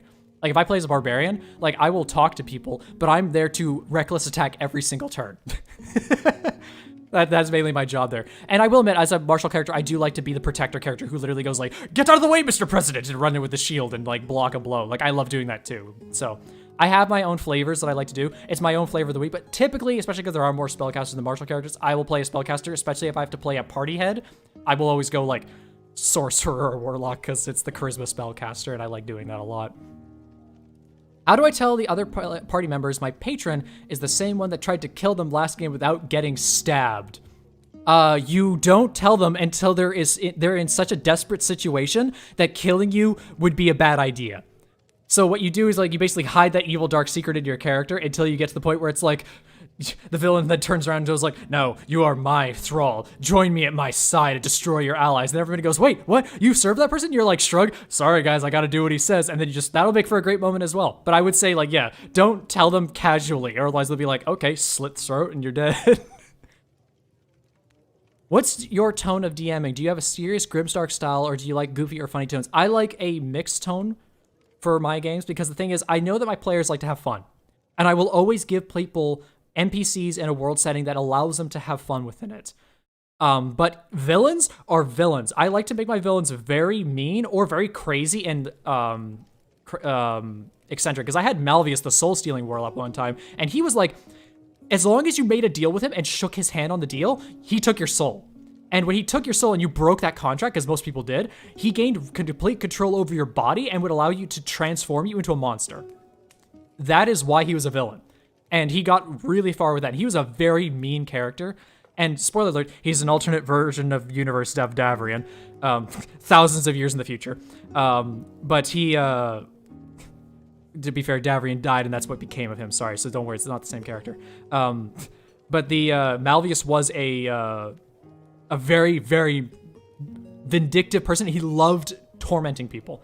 Meanwhile, I had a character called the Mad Bard in my last one-shot, 2 one-shots ago around. And the Mad Bard, he was like a philanthropist, theatrical person. He had a canon concerto in his theater stage that he used on the players, and everyone was like, "Oh my god, we're all gonna die," and there was like 20 cannons that went off. And he was also fiendishly corrupted by somebody because he was bound to a fiend. This is not spoilers, actually. And he was crazy. He was absolutely lividly crazy. And all of this was for the sake of saving his daughter's life. So like, very different tones that I go around. And there's also villains that I've had which are literally just rivals to the party. I had a character who was literally just Davrian in purple instead of green. And he was a character that was meant to be like, I was channeling Blue from Pokemon. He was like, "Smell you laser, losers," kind of person. And he like, there was even an NPC that the party had to join the party who was a Ludl Grung. I'll tell the story. This is what I plan on telling eventually. And he like, they joined his party because he came up to a bar, held up this guy and said, "Who wants this thing?" And then they were like, the party was like, "We'll take him." And he's like, "All right, fine." He drop kicked them in the balls and threw him across the floor and walked away. Like, he was an ass. And literally they shot him in both knees when they got the chance to. They hated this character. This poor guy. He was like, he didn't even get to do anything really villainous. He was just a cruel man and they just hated him. It was great. But yeah, I like a mixed blend, so that way I allow my players to play the kind of character they want. You can play a dark and broody character, and I'll let you do that, and I'll make it fit into the campaign setting. There will be places for that. But the real world is not all dark and not all happy, so I like to make a mixed blend of it, and I like to make it so that way, you know, close towards civilization, you're usually near nicer things or safer things. Outside of that, totally fair ball game. You can encounter some crazy messed up stuff there. Is it selfish to enjoy you being such a small YouTuber? It's a tight-knit community. I like it. Of course, I want you to grow bigger, but you know. Oh, that's so nice of you, actually. Actually, to be fair, because YouTube is not my full-time job, and I will admit, unless I make a crud ton of money doing YouTube, I'm not going to make it my full-time job, because I like my full-time job, and I get paid a lot doing that already as an animator. Smile. But I will admit, the community, at least in my Discord, will probably remain small for quite a long time, and I want to be there with you guys to enjoy it along with you. So I will say the sentiment is shared. I do want to make it so that way, like, I'm not the kind of person who wants to be huge. As long as, like, I get 1,000 views on a video, like, I'm happy. If I get 100 views on a video, I'm actually, going, yeah, that's the normal for my videos at this point. And anything that goes, like, well, surely below and beyond, that's the only time I really, like, take huge notice of it. Me being a small YouTuber, I'm fine with that. And, like, even right now, with the fact that the chat is not scrolling so fast that I'm falling behind on questions, I'm so appreciative of this. Thank you for not everybody just adding me with 3 million questions like, what's your favorite flavor of Gatorade? I'm like, green. So I do enjoy being a smaller YouTuber, especially because it is, I want to be connected to the people that I actually am an audience member with, and not just have, like, 3 million people in my Twitch chat that are just typing LOL because I died to a boss for the 3rd time. That's always fun as well, but I do want to make sure that, like, I am actually providing you guys with a personality that feels real and allows you, because that's the thing. I want to give you guys one-shots to play in. Like, that's the main thing at the end of the day I want my YouTube channel and my Discord and stuff like that to do, is I want to give myself new players to play with. I want to introduce new people to D&D. If you're brand new to D&D, I don't care. I've introduced, like, over 10 people in the last year to D&D and run games with them. I do that stuff for you guys. So I want you guys to get invested in it. And I want you guys to have a good experience playing D&D, not like I did my first time playing it. So I try extremely hard as a DM to give you guys the best experience I can. I want you guys to walk away from that and go, damn, it's all downhill from here. But yeah, that's what I go for. I'm glad you guys appreciate it, though. And I say the sentiment is shared, even though I get what you're going for. Demons, yes. No, suppress the demon inside me. You should make a channel called something like D2 that's just a coin flip. That's just the channel where I upload a video and it's either like a debate video or it's like the best video I've ever made. Smile, yeah. I guess it's called Coin Flip D&D. Oh god. I have never used a coin in D&D in my life. I have had somebody say where I said, you know what? You're asking for something ridiculous. Roll a D100. If you get a 100, I'll let you do it. They rolled like a 95 and I was like, oh my god. So it was kind of nuts. Dips on the cute nun. Oh no. There you go. She's already doomed. Tell us about Gen 1 shot in the channel. I genuinely am trying to remember it right now and I don't. It was one of the ones that I think that, I don't know if we finished it entirely. It was so long ago. Probably during my first year. I will try. I'm like, I can't even think of it right now. I just remember the character because the character was like mainly that. I know we killed goblins. That's really about it. How do you do rolls on your for your Discord D&D? Well, first of all, and I'll throw, okay, by the way, just so you guys know, hey look, the screen's about to change. Oh, everybody panic. Ah! This is Foundry VTT. It's a new one it's a new virtual tabletop that came out in May of last year. So it's been out for not even a year. And this is what I use now because it is basically, imagine taking all of the stuff you hate about Roll20 and just throwing it out a window as far as you can, and then taking the functionality of Fantasy Grounds, and then dialing it back so that way it's not like the most complicated thing in the world. And genuinely, it's like, how do I do rolls in here? Well, first of all, it allows you to roll dice even like right here in the chat. That wasn't a very good roll, but you get my point.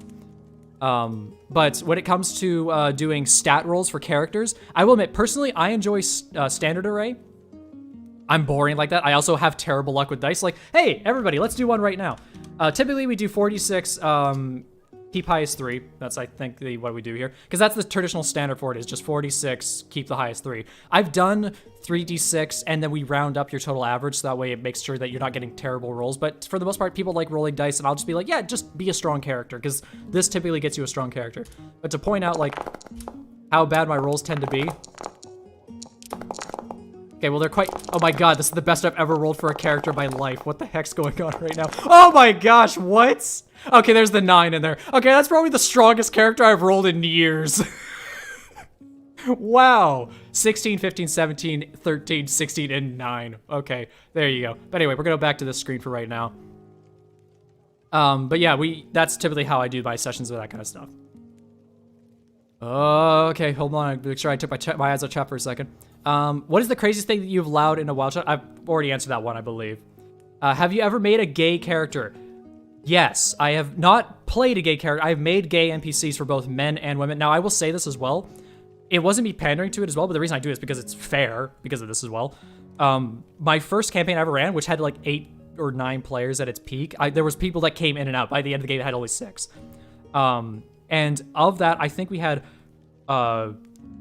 2 lesbian girls, 1 transsexual guy, 1 gay guy, and I think we had a trans girl in there as well. We had like at least 4 or 5 of them, I believe, in that group were of the LGBTQ community.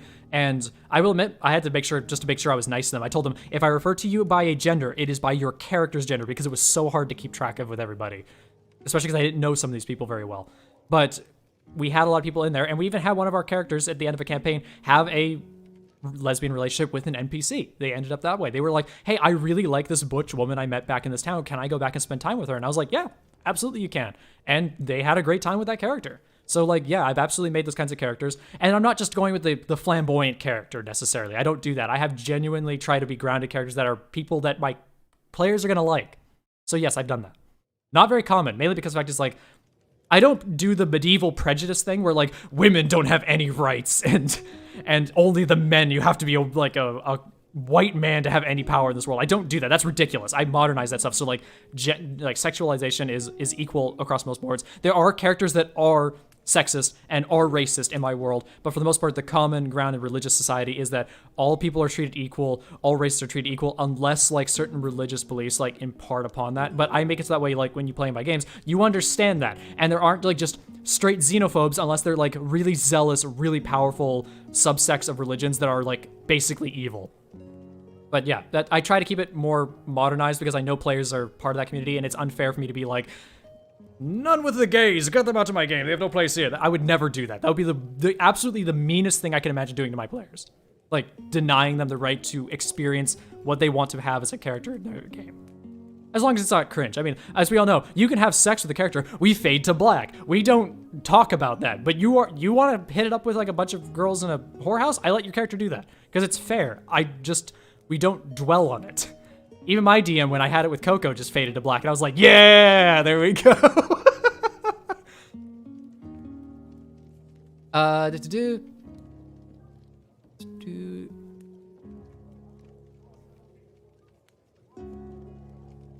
Icewind Dale literally has 3 kobolds in trench coat. I believe they put that in there specifically because of the joke. And that's great. Like, it shows that Wizards of the Coast does pay attention to incorporating things that people really like from pop culture or from jokes from within their own community and making it canon, because D&D allows for that. D&D is a hodgepodge of fantasy. Literally everything can be there. The Psy Warrior is just a Jedi Knight. The the Armor Artificer is just Iron Man. Stuff like that. Like, I would even say, like, almost Beast Barbarian is almost Hulk. Maybe. I don't know. Like, stuff from... You can tangent so many things from other subsects of nerd culture into D&D, and it belongs there, and it feels good. And I think that's a fun thing to do. Question, is the dog you were talking about a gnome riding a mastiff? Yes, that's it. Thank you very much. It is a mastiff. You can mount a mastiff as a small size character, I believe. That, I believe, is possible. When you DM, do your players roll their own death saves, or do you roll them in secret and keep them in suspense? I make them roll themselves. However, players rarely have to roll death saves because usually my groups are very good at keeping people from dying, or typically they are getting hit while they're on the ground. There's no death save required. I will admit, I have only ever killed 3 characters, ever. One of them is in the story when I killed my girlfriend. I killed the sorceress and my girlfriend's character. She's my fiance now. Using a Shadow Dragon, because a Shadow Dragon just burned them all dead, and if you know the Shadow Dragon's breath attack, it instantly kills when you hit 0, so like, they just died. I didn't even mean to. I meant to kill the sorcerer. I didn't mean to kill her, my girlfriend. I happened to roll high enough, and she took a little bit chip damage, and I made a mistake. I should have lowered the damage on that roll. It was ridiculous. I also shouldn't have used an Ancient Dragon. I should use an Adult like I originally planned. I made so many mistakes. And the other character I killed is I will say, this is a story. I've asked the player if it's okay. I tell it. He says it's okay, as long as I don't make him sound too stupid. But there's a story I'm going to tell called The Stupidest Time I've Ever Killed a Player. It involves Catobleepus. That is all I'm going to say about it. Oh my god, I have no idea why they thought that was a good idea, but they got themselves killed so fast. Literally the fastest and easiest character drop I've ever had. I'm like, what do you think was going to happen? Anyway, I'll tell that story at another time. How much is a good amount of backstory? Okay, when it comes to a backstory, I like to say, what was your character, basically, how did your character grow up? What was their family? What did they do? Like, basically, if they had a job, or what would they do when they were growing up? And then why they became an adventurer. Usually what I try to do is I try to keep it to like 1 to 3 paragraphs. And what I do with a player is that, and this is to make it easier for them as well, is I ask them, I say, what is your character? And do you have, like, if they have to formally write it down for a campaign, this is what I'm saying. For a one-shot, we don't care. Usually you could tell me, hey, my character just does this or does this. I'll just accept it because it's a one-shot. For a campaign, they'll be like, I want to be a tiefling girl who is a barbarian who has like a forefather that has, who grew up with a forefather. And I said, okay, cool. And then I take that idea and I write the story for them. And then I say, based around that, I say, okay, so you were a human. You were born to a human society as a tiefling. No idea how that happened. You were ostracized. You ran away. You became a part of a barbarian tribe who looked after you because they saw that you were in need when they found you. And you you were raised underneath this other barbarian chieftain, and then he gets killed by a monster, and you're tracking that monster. And they were like, that's awesome. Now, by the way, for those of you that don't know, there's a video on my channel called My Monster in Kobold Press's Tome of Beasts 2. It's the Kirakari, the giant centipede monster. That was the creature they were hunting. That was the creature I designed for their person, and then when Kobold Press did their thing, I submitted that monster to their book, and they took it. And I was like, that's so cool. That monster... They were like, that's what I was hunting? I was like, after the campaign stopped because we had to because of COVID, they came back, they were like, that's what I was hunting? I was like, yeah. They were like, oh my god, I was so dead. That thing is so mean. It's like an ambush predator that uses fog as a mechanic. It's very cool. What is your favorite... Oh, wait, hold up. What is your favorite flavor of Gatorade? God damn it, shut up. What is your favorite D&D YouTuber? Right now, it is the Dungeon Dudes. They are also a Canadian channel, so I feel good shouting them out for that as well. If you notice, my channel has a lot of themes that drive back to them as well. They are a channel that I was heavily inspired by. They cover a lot of things. They are extremely good for like introducing people to the community and stuff that I feel. And I would say like if they ever brought me into one of their game shows, I would totally do it. They're not going to. They're giant compared to me, and I'm nothing. But like I think they're great guys, and I think that they do a fantastic job on YouTube as well. There are a lot of D&D YouTubers I do not like, and I will not get into them, mainly because I think that they're either lazy or they do nothing productive for the community. And but they're one of the people that I think that they do an amazing job being productive for the community, and their show is, and everything that they put on the show is not lazy. So that's my shout out to them.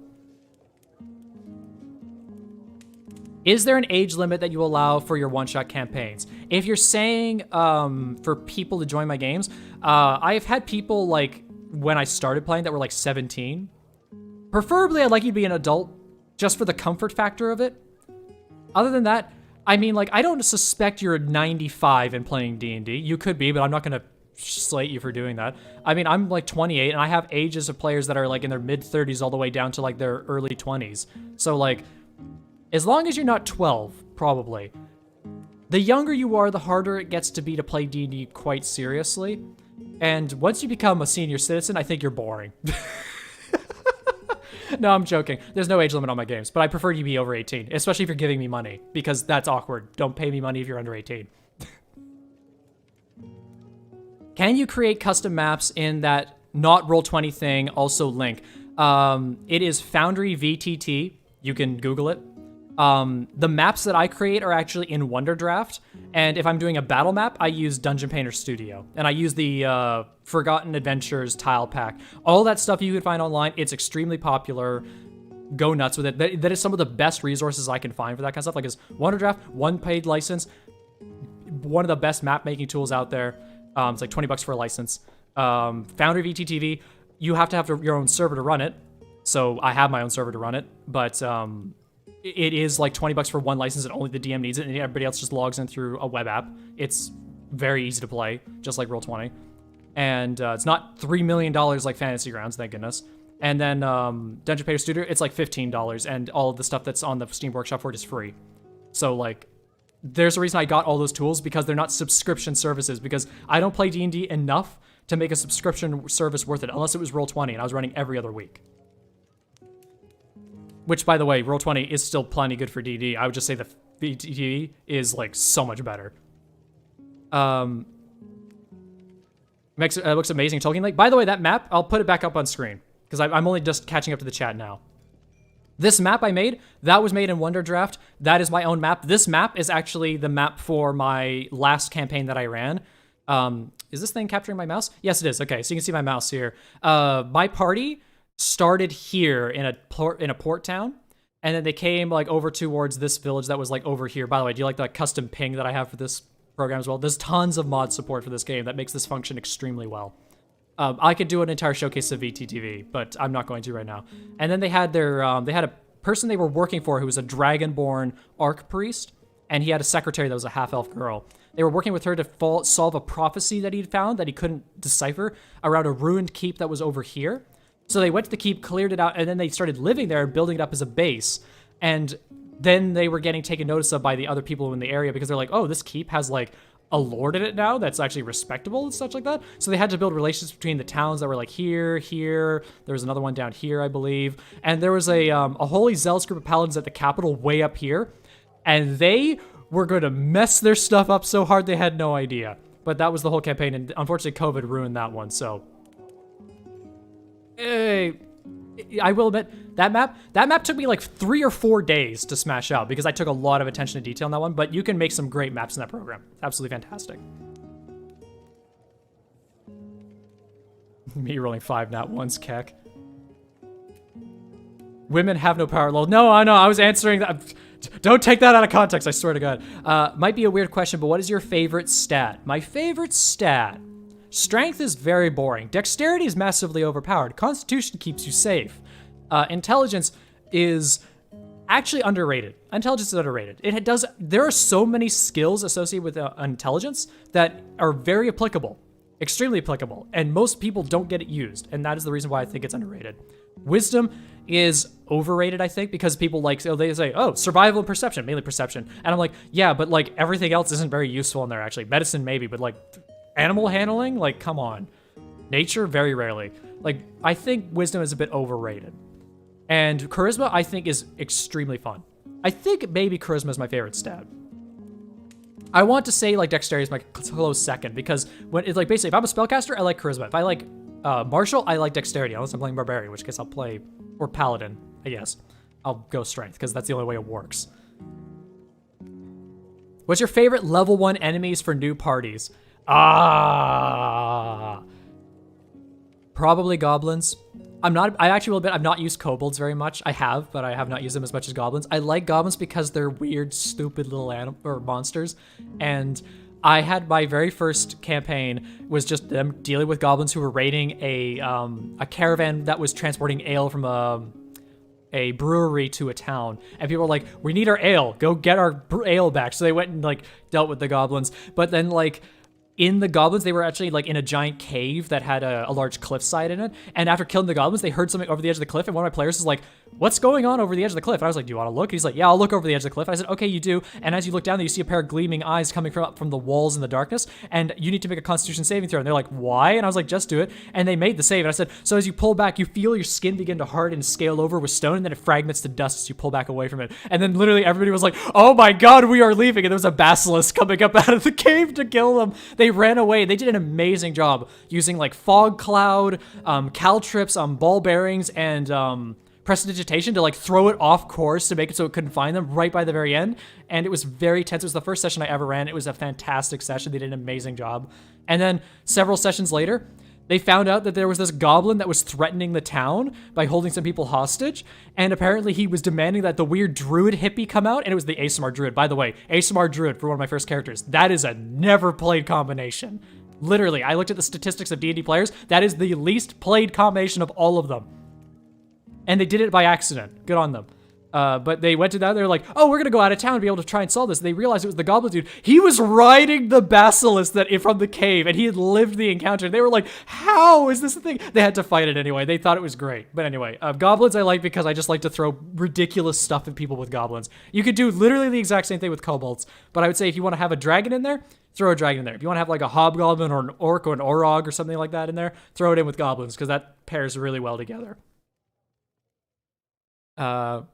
As I quickly check to make sure that my music is repeating. It is repeating. Good. What stat is your most likely the dump stat? Weirdly enough, intelligence is only my dump stat if I absolutely have to because my rolls are so bad. I like to have good intelligence on my character. I usually dump stat strength or constitution, which means my characters really are cowardly because they really don't want to die. It's either that or wisdom. Like, if I am playing a character which gets absolutely nothing out of wisdom, I will dump that one. If I'm playing a character who gets literally nothing, if I have no choice, I will dump intelligence. But otherwise, if I get absolutely nothing out of strength or constitution, I'll dump that one. Usually I don't. I like to put more into constitution than strength, though. But, like, I don't want to just say, like, oh, intelligence is my dump stat for everything, because I like to roleplay, and having good skill checks makes for good roleplay, usually. That's just my opinion on it, though. I'll kill by a wizard with a gold coin once. Haven't played a wizard since. Good job. Animate objects, man. Just animate a dragon hoard's pile of coins and have it get beaten to death by its own coins. Legit strat you can use. Would you agree that D&D should be used more as a portal for storytelling rather than a story itself?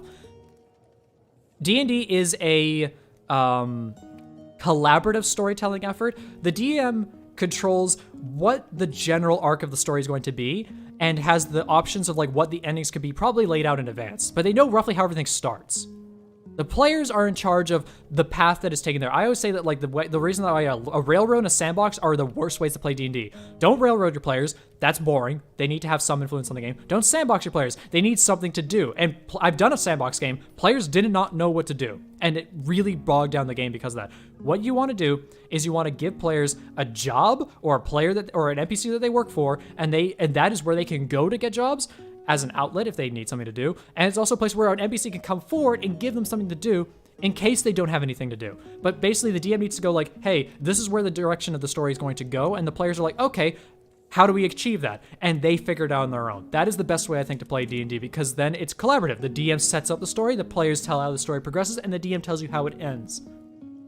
It is by far the most concise and the least chaotic way to play. I say chaotic, but the players will make it chaotic no matter what. Me, I'm pretty good at predicting my players for like all eventful outcomes, so I don't have to improvise too hard, which is surprising. You know, Plant Girl with her melons getting stolen. That was apparently, people thought they were throwing me for a loop there, and I was like, no, I have this as one of my written down options. Literally, they stole a girl's boobs, and it's weird. Anyway. How fast can you make plans for a tutorial on VTTV? I would actually rather do a live stream where I go through everything and make it just specifically, not like a Q&A live stream, but go like, hey, we're going to be looking over VTTV. Sorry, virtual tabletop. And I could do that. But otherwise, like I could make a quick video to just go over everything, go like, here's all the functions and everything that go there. There is a dude on YouTube who, during the height of when the platform was taking off, did a bunch of tutorials. His tutorials are pretty good. They're a bit outdated because things have been updated in the program since, but they are pretty good to look at. So you can definitely go there. I'll look into it though for those of you that are very interested. By the way, for any of you that play in my games, as a part of like session zeroing you, because I always bring each of my players in one at a time, usually one at a time, to make their character with them, I give you guys a quick rundown on VTTV because as a player, you need to know very little about how it actually works, and it functions extremely well. Like here, I'll bring it back up really quickly here. If you go over here into this tab and miscellaneous, I've got Davrian Luceren, by the way, not my art. Not my art. This is only roughly what he looks like. It's not indicative of what he actually looks like. He's based on my Final Fantasy XIV character, by the way, Smell. Like, there's your sheet. And it's like, hey, there's all your skills right here. There's all your core stats. There's all your proficiencies here. Inventory, HP, hit dice, all these here. By the way, the hit dice automatically replenish correctly the way it's supposed to. Armor class, that does not automatically update, by the way. Your background, race, everything here. Your proficiency automatically levels up. Same with your thing here. Initiative is up here. Movement speed, which, by the way, is imparted by a mod I have down here for variant encumbrance. Here's all of this with all the special icons I've given it here. You want to be able to do your features, then here they all in here. He's a lurker. He's a fathomless warlock. There you go.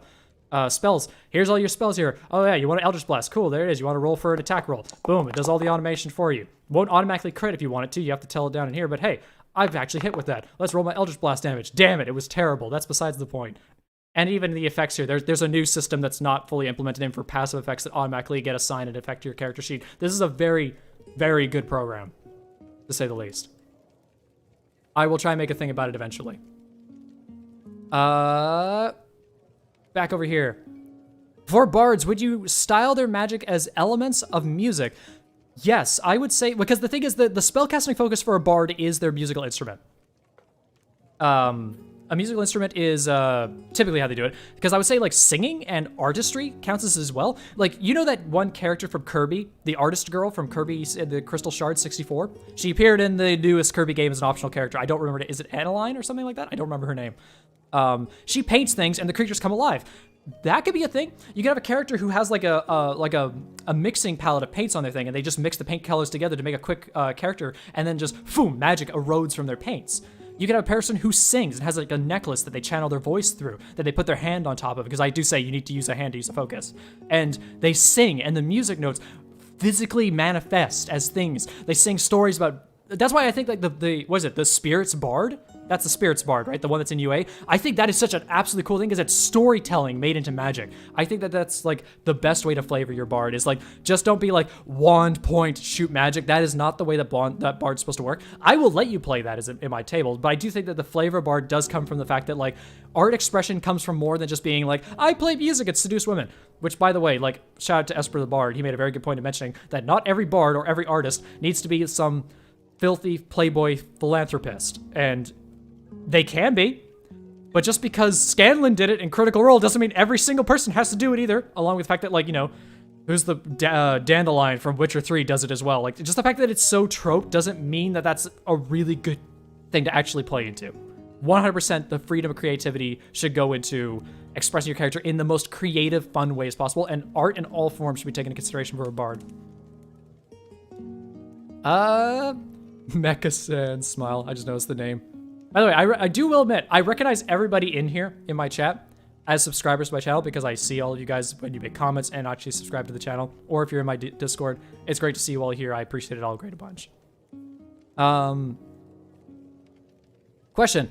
Not sure if you answered this already, but what is your favorite race stats and stuff aside? I've already mentioned this earlier in the stream. I definitely think that my three, off the top of my head, I will name right now as my three favorite races are elves, half-elves, and tieflings. And I think my favorite stat is charisma. Just mainly because I'm a person who really likes to roleplay really strong, and having that be like a stat that then goes into my spellcasting, because I like spellcasting a lot too, is there. That besides the point, I like dexterous fighters, so I like rogues, rangers, and, well, rangers to some extent. Gloomstalker, hello. I've done dex fighters as well, but like, I would say that dex fighters really only became really viable in Tasha's, especially with the thrown weapon fighting style, because that is a very, actually, I did a bunch of damage calculations for that. Thrown weapon fighting, you want to be dude who just throws hammers or daggers? Absolutely viable now with that. That is actually like weird that it works, but it really only works on just the fighter because they need the multiple number of attacks. So like, if you want to get the fighter, go get that one new feat that gets you Hunter's Mark for free with Misty Step if you wanted to, because it's more better than Magic Initiate. And then get yourself a bunch of throwing daggers or hammers, and then just Hunter's Mark somebody, and then just throw a million daggers at them. Man, that will rack us some serious damage. Absolutely. Whew. What's your favorite first level enemy? Dragons. I have used dragons twice ever in my campaign, or in my games. I will admit, I've not used dragons that often, mainly because the fact is, the implication of a dragon in an area really sets the tone of like how much death can happen in the area. Because like if a dragon is somewhere, there better be stuff that the dragon likes there, or everything is just dead or destroyed. Because like they're stupid powerful. Also, I don't do the typical like chromatic dragon alignments. I make it so that way, like, there are stories about those alignments about dragons as folklore, but in my campaign, they had a red dragon that was an ally, because the red dragon didn't like being hated by society. It wanted, and it made an agreement with a mining village that in exchange for embers that it gave up to their forges to be able to run the foundries, they would give gold in exchange, like in treasures in exchange to the dragon for the embers, and that was a healthy relationship they had with this dragon. Absolutely do not flavor things strictly to alignment. Anything in my games. unless the creature is like mindless. Like if we got an Umber Hulk, like I'm very likely your Umber Hulk is going to try and eat your face. What is your go-to race to play as? Mine is elves. Very good choice. I have played Tiefling the most. Damn it. Why do I do this to myself? Everybody thinks I'm like got a thing for Tieflings. I don't have a thing for Tieflings. My DM that I played for, he has a thing for demon girls. Like, he's played as a succubus and a tiefling a number of times. And I like them, and I just happen to have played them. I played as a fighter tiefling, a barbarian tiefling, and as a wizard tiefling. And I play as half-elves a lot, too. I like them a lot, especially, like, half-elf Drow Descent, Massive Shadow, massively ignored because people think it's like the Drow, and it's not. Like, half-elf Drow Descent is really good. Especially for Fairy Fire. Oh my gosh, I think they get Fairy Fire. That's an extremely good one. If it's not that, it's, it's the other ones, the Shadowfell elves, the Shadarkai. Those ones get Fairy Fire, I think. I'm getting it wrong. Yes. Squint's eyes. But yeah, I think that those are my races I go to a lot too. I don't have a specific tiefling I go for. I just go for the generic one usually. I don't like super complicated races that add a million flavors and abilities that I don't actually end up using. Question, I'm going to rephrase that. I think D&D should control everything through its own rules or should be more flexible. Oh, you mean like the rule of cool in D&D for like, should it be strictly rules or strictly storytelling? I think in terms of roleplay, storytelling should come first. But when it comes to combat, I think rules play an important role because you can only really deviate too far from the rules before things get too chaotic and you're making up too much stuff on the fly. The rules are what give the stakes in D&D context because things have to fall in place with the rules. That said, if I'm a DM and I'm gonna rob a good moment because of the rules, I usually won't do that. I'll let somebody do it for the fun of it. Like somebody goes, I want to shoot the chandelier down from above the person. I'll figure out how much damage that does, as long as you can make a good roll to hit the chandelier, stuff like that. But if somebody's gonna be like, what can I do with this NPC to be able to like manipulate them to being my eternal slave? I'm like, that's just weird. Don't do that. Give me a natural 20 on a D1 million. Smile. Impossible odds. Did I ever use mimics? Yes, lots of mimics. I have used a lot of mimics, not just chests. My favorite has been the mimic that was a chair and the mimic that was a door. What I love is that there's a story, and I'll make the story in a video later, is that there is a story where I had my party was in a mansion, and the mansion was enchanted. It was by the way, I mentioned there was a witch that was an ally in one of my campaigns. This was her house. The mansion was aware they were inside of it and started shuffling all the doors around. And so they were like, okay, we're in a hallway. And I said, okay, you entered a hallway. It is a long hallway with 12 doors in it. And they were like, oh my God, where do we go? One person was like, okay, I'm going to cast Detect Magic. What do I get? I was like, you walk through the hallway and you feel the magic aura on all the doors. There's conjuration magic in every door, but one of them. And they were like, okay, cool. I opened that door. And I was like, okay, you grab and the door, your hand sticks to the doorknob. And you're like, and the player went like, what? I said, roll for initiative. And then somebody was like, is it a mimic? And then I was like, the door's a mimic. They were like, you know, detect magic doesn't work on mimics. They were so mad. I was like, you had a 1 in 12 chance of mimic a mimic. And because you cast detect magic and then just opened that one door. It was a great moment. The chair was a good one I had too. I've had animated rugs smother people to death too. I love animated objects that just hide in plain sight, so I use them quite a lot. The other thing I use quite often, and why I have one player in my game who uses detect magic quite often when they try to pick a lock on a door, is because I like to hide evocation spells inside door locks, so you try to pick them, you explode. You can tell what kind of DM I am because there are certain things I figured out that I really enjoy doing to my players. I had one player try and pick the lock on an enchanted chest, and he got held person by it, so he got like blown back by lightning, and he was completely frozen for like an entire minute. It was super stupid. Anyway, I have good stories to tell from sessions. I will keep telling stories, by the way. Anyway, question, how do you multi-class as a story tool or as an Okay. The way I do multi-classing in my games is that if you can have any number of classes and multi-class levels if the campaign is starting at like level 3. You can pick any mixture classes you want there, and it just needs to make sense in your backstory. However, during the course of a campaign, the way I make it work for multi-classing a character is that you need to have an NPC who can mentor you in the class you want to be in.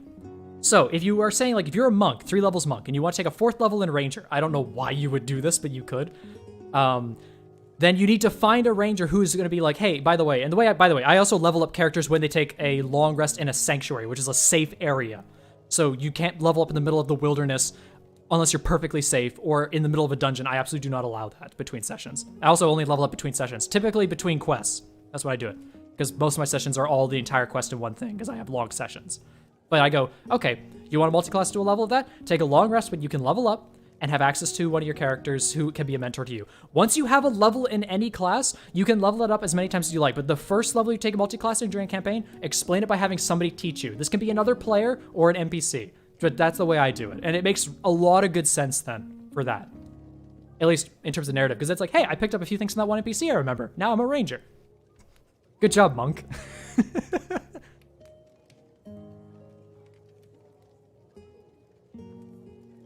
What is your opinion on the Mirage Arcane, and how would you DM it? Mirage Arcane? I'm gonna have to have that shared with me in my Discord. I don't remember what that is actually off the top of my head. No, I literally don't know what that is. I can't even find it here. So yeah, just share that with me in my Discord. I'll take a look at that and I'll let you know later when I actually get a chance to see it. Use Unseen Servant spell as my bard to make him look like a tavern gooders. His music. Or his bad members. Oh, that's kind of sad and fun. He likes ghosts, not tieflings. Don't tell anybody that! Jeez! For anybody that doesn't understand why, yeah, that's why that one-shot story where I got gender swapped as a ghost was awkward for me. Smile. Have you ever considered making a Made in Abyss-styled campaign? It's an anime. I don't know the anime. But I will admit, I have done an anime jokey one-shot. So, like, it's not beyond me to consider that. Like, of course, if you like something, ripping it off or it being inspired by it for a D&D campaign is totally fine, and people enjoy that kind of stuff every once in a while. So, yeah. Absolutely. Let me see here. Also, did you just throw Succubus guy under the bus? No, you mean my DM who likes Succubus demons? No, I didn't really throw him under the bus. He's totally fine with it. I mean, like, if I called him a furry, he would be more against that one because, like, more than half the characters he's ever played as in my games are tabaxis. But also, almost every character I think he's ever played has also been female. So, like, he just has a style of character he likes playing as. And I mean, like, that's against... I don't shame anybody for any character style of either gender, race, or class that they like to play. Unless it's my one friend who likes to play nothing but variant humans, in which case I will always make fun of him for that because that's, like, always funny. And he knows it's funny. He did play as an Aasimar one time, and he did really enjoy it. So he's getting out from his shell, guys, or he's gonna get playing other things besides that. It's mainly because the fact is he really likes to be a powerful character, and the feat at level 1 is really strong. Question, if you had to choose to be a cleric, which domain would you prefer to be in? Ah, man, that's a good question. I don't know all the cleric domains that well because there's so many of them, but I have had, I know that there's a lot of really good synergy between either Death or Grave cleric and Necromancy wizard, so I think that, like, I love evil stuff like that, so I would totally play into that. Life is such a strong sustain. There is the protection one as well, and I like abjuration spells, like protection spells. Like, I think that's very fun as well, so I could give that a shot as well. I don't know about war clerics, and... there's a light domain. I don't even know what that's really about yet. You can tell, like, there's certain things that my players haven't played as, and I haven't looked at for myself because I haven't played them either. But there's a few themes on Cleric that I absolutely want to try, and Cleric is on my list of classes I want to try next, because I think they're a really fun class to play as, especially if you roleplay it really well with their deity. Same with Warlocks and their patrons. I never roleplayed with Davrian's Eldritch Patron that much, but I did end up becoming a Fiend Patron to the Succubi, and that was fun, and much better than a Great Old One.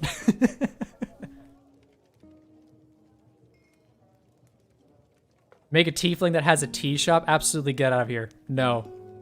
Tiefling's Tasty Brews? I had a beholder that ran a curiosity shop one time. He was so crazy, he didn't think he was a beholder. He was actually, like, what's funny is that there was, like, a subplot that my players were like, we're going nowhere near that, where they found out there was a kobold who was a blacksmith in the town, the same town as this beholder who was a curiosity shop person, and there was a tabaxi who was married to the kobold, and the tabaxi was, like, seen off flirting and having, like, tea with the beholder one time. People were like, is she cheating on the kobold with a beholder? Like, what messed up town is it? It was a really weird town they were in, okay, to be fair, but I've done some weird stuff like that. Question, what do you think about stats naturally increasing or increasing? Example, building a strength using a maul as a weapon. In the real world, swing the maul all day would increase your strength. Well, typically when you take feats or increase your stats, you usually want to increase the stats that you're actively using. So usually the game reflects this anyway. The other thing about that is that if you get magic items or you imbue magic into your weapons, they typically get the +1, 2, and 3, which does increase them slightly as well. Which, by the way, a +1 or 2 or 3 is like, that multiply that by 2 for your score. So you're getting a +2 to your stat technically because it's increasing your modifier by 1 for those weapons. So typically this works in the game. Otherwise, I think that there's no real point to do it passively because as long as you make the right choices for your character that make sense, it will usually just happen anyway. That's why there's a lot of choices between which stats get increased when you take certain feats as well, because they want to encourage that as well. I love creative traps. Yeah, I've done a lot of creative traps in my day, not just Beyond the Mimics. When you multi-class, don't make absurd. Yes, that reference does not fly over my head. I've seen that story. I've had it shared with me. That character does not deserve to exist. That is a terrible character that does not function. And I know the guy mentioned it as well, but like, don't ever play that. I actually will admit, I had a person in a one-shot roll for everything. They rolled for every stat in random order. They rolled for their race, they rolled for their class, their subclass, and they rolled for most of the equipment that they took on tables for their character. They ended up being a half-orc rogue arcane trickster whose highest stat was wisdom. Nothing worked. And funny enough, they were still okay. They didn't like suffer too hard because thankfully like their dex was still an okay stat and their intelligence was an okay stat, but their wisdom was their highest. But like they had like no strength and like no constitution, and they had like a really high charisma for no reason. It was weird. Question, have you ever seen the Beyond Level 20 homebrew, the DM's Guild website? Oh, so that's for leveling your character up beyond level 20? Yes, I have seen it, but here's my take on level 20 characters in a campaign as somebody who has run a campaign that's run all the way to level 20. It doesn't work. Characters become plot devices when they get to like level 12 and higher, mainly level 14 and higher. Mainly, especially spellcasters. They like martial characters that have no magic, they're fine. They can be as strong as they need to be. But once you get spellcasters above that point, like casting Wish, that has massive implications on your world and your story. And fighting a character who has Wish for story rights is not worth it. And also, the abilities that an NPC could have as a plot device, as a level 20 sorcerer, or wizard, or anything like that, is amazing as a DM. Like, you could have a wizard who uses Clone and Simulacrum to make multiple copies of himself, and that's the problem, is that they're trying to figure out how to kill him, but they can't figure out how to kill him because he keeps coming back. Like, that's the reason why liches are such good villains. Because of their phylactery and their resurrection. Like, that works extremely well, but characters at level 20 and beyond, that's just awful. Like, unless you're fighting literally gods, and you're in a world where the people don't matter, I don't think that high-level campaigns work really well. That's why most of the books that D&D puts out only go to, like, level 10 or 20. Or 10 or 12, sorry. Because at that point, that's when you're hitting, like, the crux of where the narrative starts to fall apart. It's also why, if you want to do a gritty, death is on the line campaign, cap your characters at level 6. Level 6 is where death just becomes to become a point where you can just about deal with it without it being on the line all the time. And you don't need to do any more homebrew. Just cap level 6 and you're golden. Everything will be dangerous from that point on as a narrative tool, and it works really well. Question, I mean, I like playing female characters despite being a guy. That no harassment needed there. Like, that's very common. You never played, but that's fine. Because it's played as a stereotype, I was going to play a 20 strength female cleric, but my campaign needed to cancel. That's a shame. There's absolutely nothing wrong with playing a character that mismatches your gender or, in better extent, your race. I don't know. Is there any dwarves in chat? No, I shouldn't say that. Is there any Genazis in chat? Is there anybody there with flaming hair? No, I mean, no. If anybody ever were to shame you for playing as a character that you are not the same gender with, like, think about it. Like, what happens if you're a person who does not identify as a gender? Heck, I'm working on a TV show right now, my animation, who has a character who identifies as a non-gendered character. Like, a lot of times of changing people, it's not worth getting that hellbent around shaming people for those kinds of things, especially when you're playing a game. Like, I will admit, when I was very young, and I saw there were certain people that always played as female characters in certain games, like Monster Hunter, back on like years and years ago, back when I'm talking about like Monster Hunter Tria and the Wii. It was like one of the earliest ones I ever played. I always thought it was a bit weird because I always thought that, like, doesn't that make you uncomfortable? And then as I got older, I was like, no, I understand it now. But like, that was me just being young at that point in time, why I had that aspect. And I wasn't even me saying yes or no. I was just confused. Like, I didn't understand it. Like, because I was young and I needed somebody to explain it to me. But yeah, say the least. If I actually catch anybody being that mean to somebody in one of my campaign sessions, like non-jokingly, actually harassing somebody for like their character in any way, you are so gone so fast. Especially because I can very easily replace you. Just saying. Have you ever run a war in a campaign? I have run a large-scale combat in the finale of my first campaign where I had a battalion of about like 50 orcs with the main heroes siege a town and they got attacked by like over 100 shadows. The way I ran that is that there's no turns in combat. What it is it's assumed everybody is always pushing forward and that the sides are confronting each other. And I don't need to watch what anybody else in the sides are doing. I need to watch what the players are doing. And what I do is that I randomly slot all my characters into a list, and I go down them in a random order, so that way everybody gets one turn. And I say, this creature rushes in to attack you, what do you do? And they tell me what they're going to do, and I tell them like, okay, cool. And then I roll to see if I attack first or they attack first, because I use their passive overall for their initiative, which is like 10 plus their modifiers. And then I roll the Shadow's initiative. If I roll below that, they get to their action and they just wipe out the Shadow. If I don't, the Shadow gets one attack in and sees if it hits, and then they get their attack in and it lands and it kills them. And I just keep moving forward, and based on how well the heroes are doing is how well the overall strength of the army is doing. And if the heroes are going all the way through no problem, then they're pushing back the tides. Like there's large-scale combat is so hard to do that I like to push it as a narrative tool that moves quickly forward and interesting events happen, rather than take your turn and everybody does their once in a while turn and everything is gruelingly slow. That's not a way you should ever play D&D, which is also why you shouldn't play D&D with over 8 people. I've done that too. Turns need to come around quickly, and when you have like 4 or 5 people, that's a good number there. 3 is like the bare minimum you can really go. I've run a one-on-one session that you have to be extremely careful for, but like 1 and 2 people, even still, like, at least they're having fun, but it's very dangerous when you get down that small number of players. You're running out of questions. No, it's okay. I'm catching up. Question, now we're talking about beholders. How can we defeat a beholder? Okay, so those of you that don't know, a beholder shoots random eye rays for random lasers and effects that attack people. But there's a cone in front of the beholder that typically, if it's a zombie beholder, won't have this. Or like another variant, like a mind witness, it won't have this. It has an anti-magic cone that everything in front of it that it's looking at, like all magic just ceases to exist. Now that said, the eye rays don't work in that cone either. But nothing else works in there either. So what you're trying to do to break a beholder is that you want to put the spellcasters as far away from as possible out of the magic cone. That means that they have to deal with the magic abilities, but it's rough. The next thing you want to do is you want to put your martial characters and get them stuck right in up close against the beholder, right in on that that magic cone. The biggest problem is that you need the beholder not to be flying above you typically, but you want them to be in the magic cone because the magic cone offers them protection from the eye rays. So that's typically how you fight a beholder. So you put the martial characters in the magic cone, spellcasters outside of it, and then when the beholder inevitably turns the magic cone away from all of you, you got to be willing to move. You got to be willing to keep moving to follow it in the one way, because as long as it's on its turn, it's doing those things, it won't be able to work.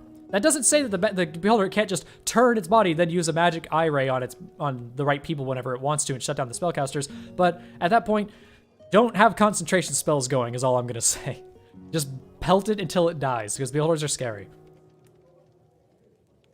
D&D isn't made for high-level characters. When you get Wish, you become the rules. Yes, absolutely, you become the rules at that point. I mean, Wish has limitations, and the best use of it that doesn't impart a limitation is replicating lower-level spells, which is why bards really get a lot out of having Wish, because people say, oh, sorcerers have a limited spell list. Yes, and they get a lot out of having Wish as well, but bards have an even more limited amount of spells than sorcerers. I mean, have you looked at their cantrips?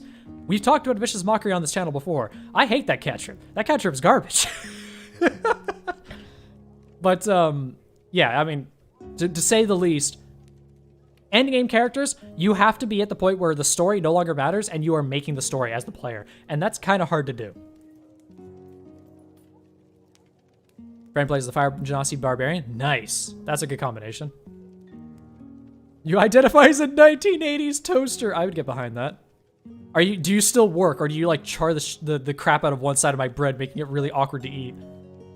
What do you think about Goliaths? That is a strong race. Goliaths are basically, if you want to be a very heavy fortitude character who lives a lot, Goliaths are fun. And they're not just like physical characters, like they carry a lot of weight. If you're a person who plays with invariant encumbrance like me, because you need to be able to carry your stuff somehow, Goliaths have like double that carry capacity. I think Furbolgs get that as well or something like that. I know Orcs possibly do. If you want to be a Sage Goliath, like that's fun. Like I think the Goliaths are massively underutilized. I'm surprised how few people have never used a Goliath. I've almost did one. Then I played as a Simic Hybrid Barbarian, and that was a lot of fun. It was a very Eldritchy Elven Barbarian guy I went with. But yeah, Goliaths they're very good. Absolutely recommend it. You can also just channel your inner Grog, because Grog is like one of my favorite characters in Critical Role, despite the fact that I've watched like 0 episodes of it. I did watch The Quest for Grog. That was fun. I cannot believe how that ended, by the way. 2 natural 20s, my god, and then he just slew a god, basically. What is the cutest thing you create ever following D&D rules? There are familiars that people have had, and a lot of people really like I forget the name! It's the fiend that is a cat with wings. People really like that. I do not remember their name. It's a weird name, that's all I'm gonna remember. But I will admit, there is one NPC I did make who was a completely by the rules D&D character. His name was Gep the Grung. He's like a little tiny tree frog person, and it's a story I'm planning on telling very soon, so I'm not going to spoil it.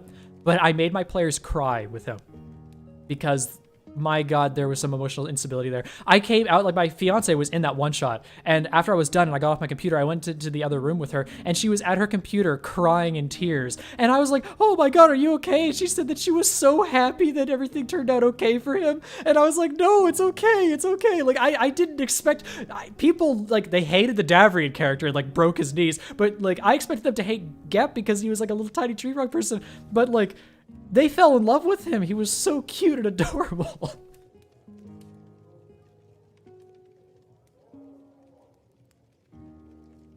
Better actually, what you were asking for is, would you allow a low intelligence character to slowly build up their intelligence by reading books? Okay, well, there are actual magic items in the game that are like that, which are books that you read that increase your stats if you spend like a whole day reading the book.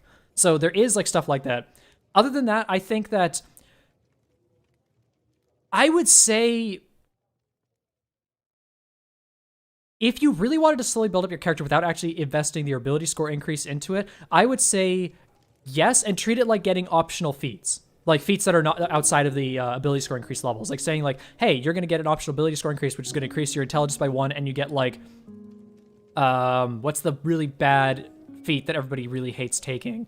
Oh god, come on. Everybody in chat, what is the one I'm thinking about? It's the one that increases your intelligence, and you can tell which way is north. Which one is that one? Oh my god. It's that feat. I would say like you get that one naturally. If you want to dedicate yourself heavily towards reading books, you get like, oh, that one increases your intelligence and gets you like this ability, which makes you a little bit more aware of the world. It makes you smarter about everything. And you get that feat for free. Because feats can be handed out as rewards for doing things. So I feel like that is what you would do in that case for that rule set. What's the most damage I've ever dealt in one turn? Oh my god. I think the highest damage I've ever dealt in one turn was over 200 damage. And that was like an end game, like level 20 monster. And that thing like literally did like an AoE attack that like just roasted people. It was like a dragon's breath. It was not a dragon, it was a demon of some sort that had this big, humongous nuke spell, and it was very strong. It definitely broke 200. Funny enough, it only took out like 2 people in the group out of 6, because most of them had over 200 HP at that point. It was nuts. Question, would you rule that repeated use of spells like Dissonant Whispers, which makes people hear things in their head, could make somebody go insane? Yes, I would say narrative speakingly, it could do that.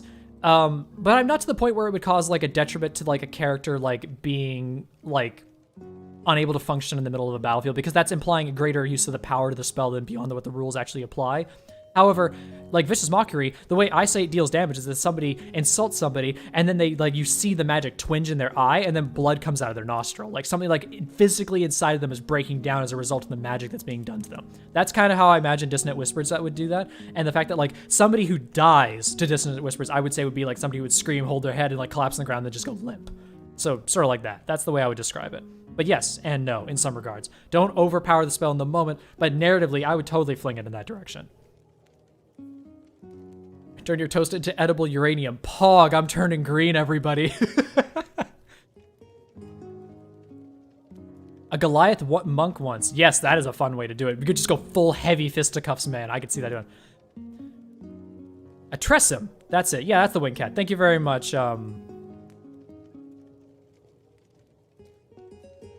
Arendi? I'm so bad at pronouncing names. You guys can tell I can't read. I wanted to thank you by name, and then I was like, damn it, why can't it be like your name is just like Iron Chef 69, something I can actually like read. Thank you very much. Question, speaking of the gods, did you ever put your players in the presence of a god or ever fight one? They were the closest they got to being in the presence of a god in a campaign I had was that they were in a temple devoted to an angel that fell. That was a right hand of God. It was a solar, basically. And they had a weapon that was a replica of his legendary bow. And they got it as a result of going through these trials that the god's temple had. And they picked up the weapon, which, by the way, the ranger of the party was like, I don't want that. I'm afraid it's going to kill me. And people were like, take the damn bow. And they just thrust it into his hands. But when they took the bow, the statue that was holding the bow came alive. And it was like a lesser version of the god that they were fighting. So it didn't have the instant one-shot killing bow, which, by the way, Solars have that. It's terrifying. It had like the flying sword and like teleport around had the spells. But beyond that, it was just a statue. So I don't fight direct gods. I fight incarnates of gods. So that way when they die, the god doesn't cease to exist. It just gets basically destroyed from that dimension and then only exists where it originally came from. And that's the closest we've ever come to, is that kind of representation, is indirect god fighting, where the god has been like manifested and is worn down to the shackles of humanity. However, you go to the other dimension where it belongs and fight it there, you basically instantly die because that's the way it should work. Do I own D&D miniatures? I own a grand total of 2 D&D miniatures. One of them I posted on the channel recently. It is a Hero Forge mini of my tiefling barbarian, Richard Irvine. He was a human, got turned into a tiefling from Magic. And it is my first 3D print from them, and it looks fantastic. It's a little fuzzy and faded looking, as most of the color prints are. And it's a bit faded because the colors weren't super strong in it either. But it is still like one of the coolest minis I have. And the other one, believe it or not, is a Hero Forge mini of Davrian Lucarin. And of course I have one of him, and it's the unpainted high-res one that looks extremely good. I haven't painted it still, but I just got it because I wanted to see what their minis were like. And it was like $40 to order or something like that, and I just wanted to see. And it's fantastic, and it's definitely Davrian. Absolutely him in his stupid coat and hat and his swarmy persona. And then everybody's gonna be like, where's the Coco mini coming into? But yeah, beyond that, I don't actually own physical minis. I run entirely online because I want to include as many people as possible, and I find the monetary investment, because I played Warhammer, so I know the monetary investment in miniatures is just too high for somebody who doesn't play it enough and has no people IRL that really play with them. Keen Mind. Thank you! Somebody found the Keen Mind one. That's the feed I was talking about. That feed is garbage. How do you go to bars? Like, how do you know what races are there? Oh, so you're saying how do I populate my taverns? Adventurers are basically wild cards. You can have any adventurer be any race, be any class, because that's fair, because that's what the restrictions on the players typically are. Because unless you're being like, no, you can only play this campaign if everyone plays as a human, then yeah, you have some world implications there. But when it comes to me building a town, I typically write a notice on my town. I say, what are the most prevalent populations in the town? And typically I'll say, like, there are elves, half-elves, and humans in this town. And they're all like the most represented population. If you go to a tavern, you are most likely going to find locals who fit that description, and then adventurers who are anything that you want them to be. There was one time where I had a one-shot where I had my players say that they wanted to go back into the to town to try and figure out a little bit more information about a curse that was happening that they were trying to break as a part of the one-shot. And I was like, okay, well, the way I was going to make it so that way they found the right person to talk to is because they were like, can we just talk about a random local? And they were like, yeah, well, let's go to the tavern. And I was like, okay, I can put whatever I want in the tavern, and I want to make it a character that they will want to talk to and is obvious that they can talk to it. So I'm going to make it a character that's a really big stand-up. This town they were in was a human town way to the far north, and it was like a hamlet. It was super small, and it was frozen over and snowing.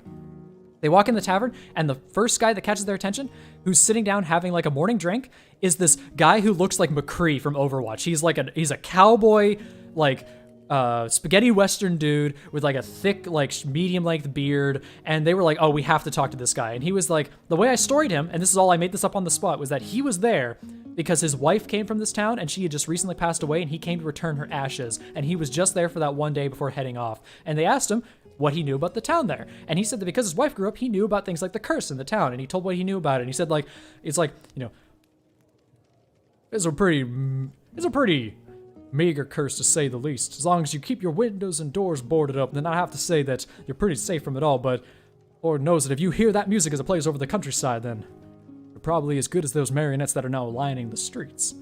I can't voice act very well. I have very minor things in there. And also Western accents are like the ones I'm the freaking weakest at doing. But that's what they got from him. And that's why I said, like, make an interesting character your players want to talk to when you need them to talk to somebody or they say they want to talk to somebody. And that just makes it fun. It's hard to do on the moment. You get practiced at it as time goes on. Sorry. We'll add that in there as well. What do you think of Myconids? Those are the mushroom people, right? I think they're spookies all hell. And you could easily make them like a weird race that's like the true neutral ground where like you don't know if they're ever going to betray you or if their intentions are really for the best of humankind. I think that's what they are. I might be wrong.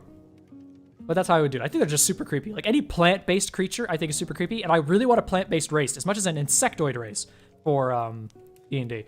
Like could you imagine like a Kirakari, not Kirakari, that's mine.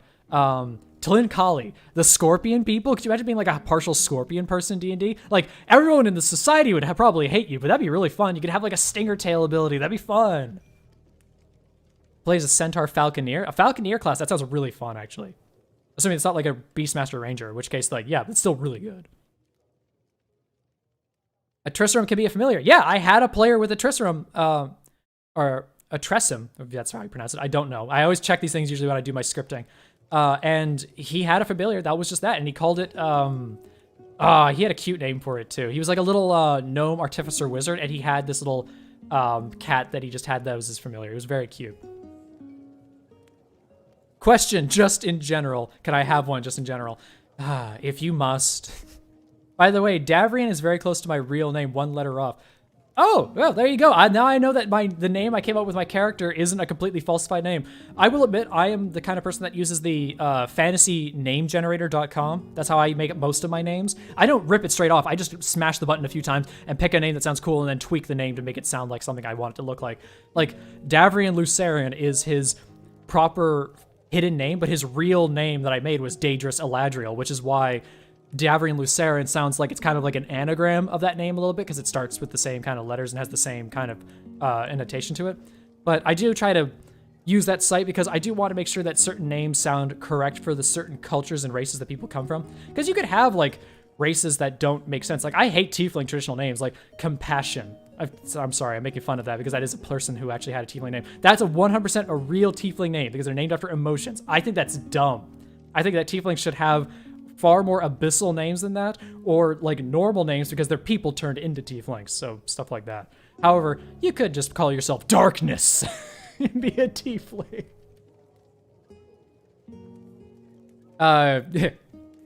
Daveron, or Davirian. That's gotta be a European name, I feel. I don't know anybody in North America that has a name like that. Question, would Mac MacGuffin, inventor of the MacGuffin, a plot armor, be able to join your world? Yeah, I guess. I mean, I don't ever prevent my players from playing a stupid character if you can make it a really good character, I don't care if it's stupid. But don't you dare say that you're gonna play as Doug Dimmadome or the Dimsdale Dimmadome with your giant-ass Dimmadome hat that goes off the top of the screen every single time you're in a scene together. Could you imagine like a token from like a top-down perspective, but the token just keeps going off the top of the board all the time? It'd be so stupid. Once tried to convert a harvester devil monster to a playable race. Oh gosh, that reminds me of like the there's a giant robot you can get. It's a corpse collector, I think. It's like it's a giant robot that has like spikes all over its body, and what it does is go through battlefields. It picks up the corpses of dead warriors and stabs them on its body, and then it like absorbs their souls and stuff like that. Like that's what I'm getting out of there. Castarius, I'm European. Hey, there you go. Shout out to Europe. Whatever time it is over there for you. Said it right the first time? Ah, very good then. I will admit, names, just so I don't offend anybody, names are things I'm very bad at. Like, part of the reason why I'm a bad reader is that names are things I struggle with a lot. And even as a team leader in my my professional job, I have to make that very clear to my friends and my colleagues that I say, by the way, it'll take me a little while to learn your face and your name. Especially when I had some people who was like, I had one person I worked with, his name was Swirkanth. And God damn, his last name. I just said to him, like, by the way, you're okay that I'm never going to call you by your last name, right? And he's like, yeah, that's fine. I understand that. I was like, okay. As I said to him, I didn't want to offend him by any means because his last name was like no vowels in it. I was like, oh my gosh. Question. So how long is your first love stream going? Yes, everybody, I'm in love with all of you. Live stream going. This has been a fantastic live stream, actually. You guys gave me, like, I'm actually on top of all the questions you guys gave me, and this has gone for, like, over 2 hours, which is actually what I was aiming for, was between an hour and an hour or two to be able to answer all your questions and everything. And this is, like, you guys are, like, the best viewers in the whole world. Like, if I had come on here and nobody was here, I was going to be heartbroken as all hell. And if people couldn't come up with questions that I could fill a whole, like, couple hours with, I would have felt like this kind of would have been a bit embarrassing, and I should have waited to do this a bit longer. But you guys are the best. You guys gave me some amazing questions. I got to tell some really good stories for you guys, and I hope that a lot of the answers I provided for you as well have been good answers too, because if there's one thing I hate about most D&D Q&A live streams that happen, is because most of the questions that the people get answered by the streamer are like, they sort of just go, shrug, I don't know, and just blow off the person, which is super rude. Or they give them like an exasperated answer that's completely unreasonably applicable that they cannot use in any means whatsoever. Hopefully I haven't done that today. And ignore most of the questions they get asked. And I super don't want to be that kind of person. I want to be like, no, you asked me a question, I give you a concise answer you should be able to use. Which, you know, with me how quickly I've been talking today, I might have messed up. But this is my first time doing it. If I messed up today, I promise to get better.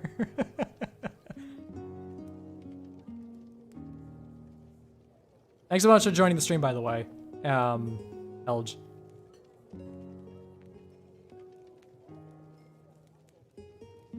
It's midnight, don't question it. Have you ever used racism as a plot point in your games? Yes, I absolutely have.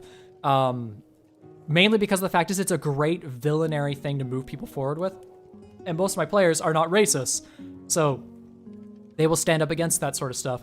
I had the Holy Paladins of my last campaign that I tried to run. They respected only humans, even though they were in a religion that was like Aasimars or Aasimars. I call them Aasimars because I hate Aasimar.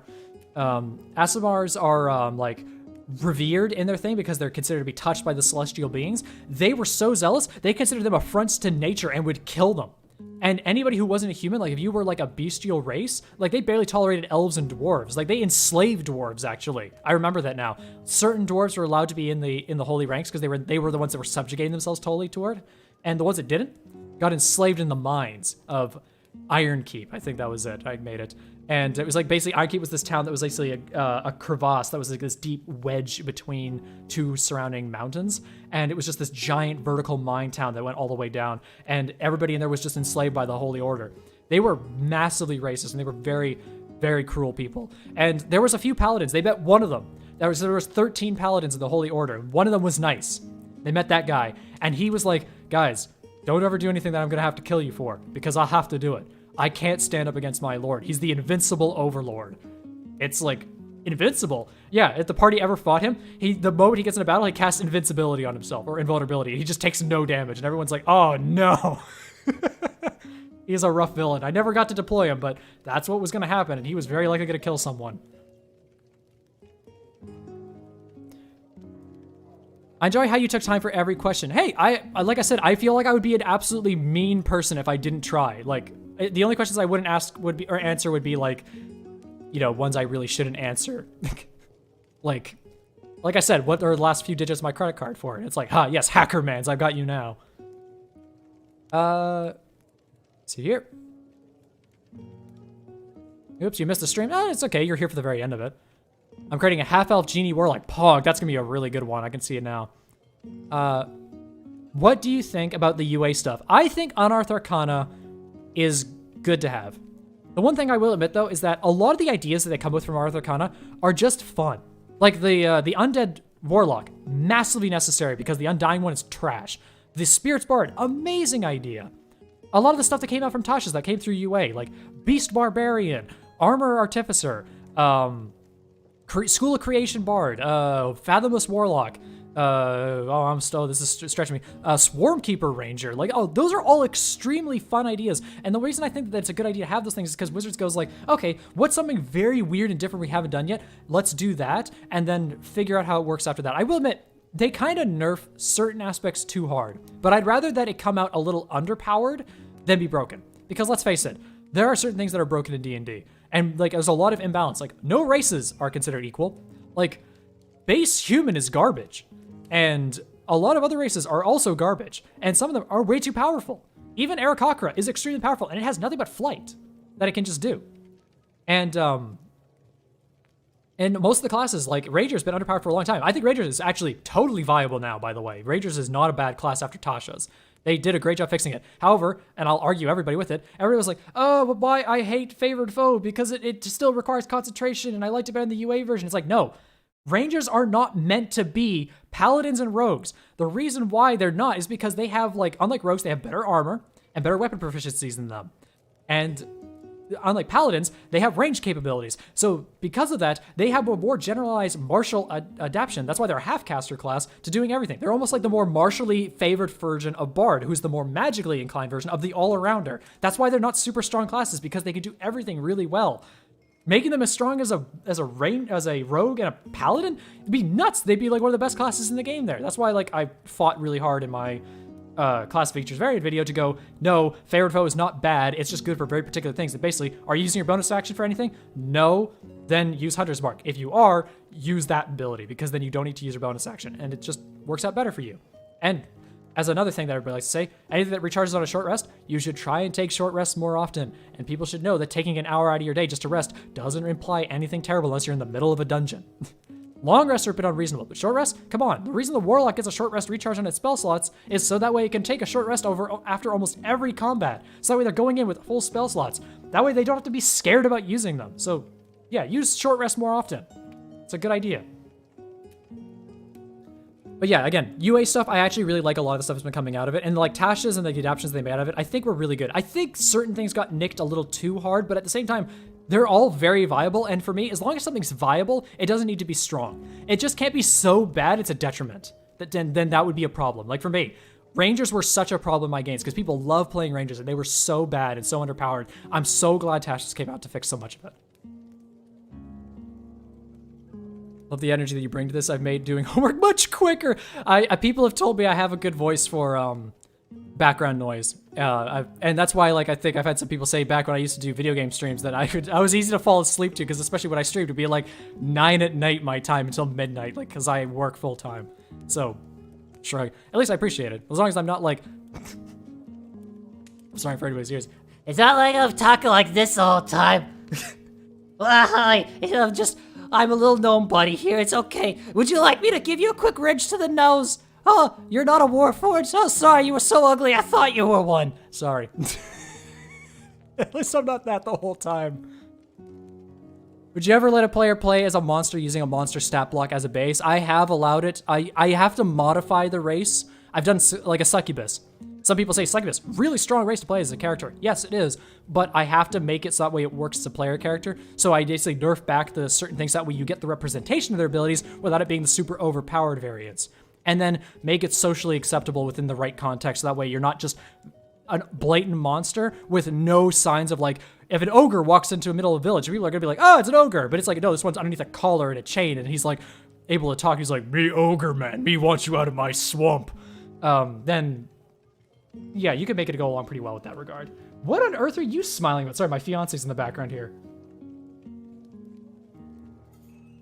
Wait, the cat freaked out when I did my gnome voice? That's my fiance in the background there, by the way. She says hi. And hey, there's my cat who's come out to say hi to me as well. Let me see here as I get back here. Monster, I really want to make a Muray Thai monk character. I will admit I don't know what that is.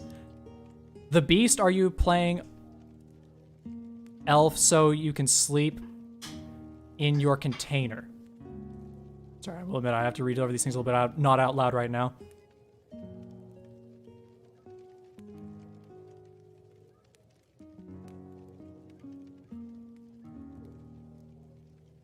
Shadow Monk versus modern day Black Belt, laugh my ass off. Yeah, that sounds like fun. Question, do you like it when players take the time to actually write a backstory that's an actual story, something that can have to be a short, something that can have a short TLDR but written novel style? I do that usually for my players to prevent them from writing too much, but I do like it.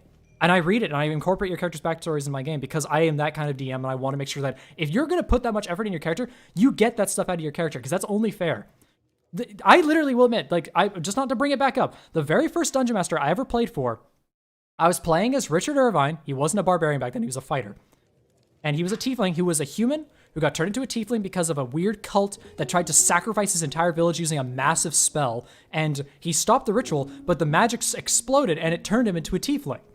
And because of that, he became a cult hunter who went around killing cultists to save other towns to prevent them from being suffered the same way he did. But he didn't know why he was a tiefling. I told him, to my DM, that's a story about my character I'd like to explore. And I had a moment in my campaign when I was playing there for the few sessions I had where I walked up to a merchant who had the ability to cast spells when they were done detecting magic on an artifact that one of the warlocks had as a part of their backstory. I walked up, which this is massively unfair.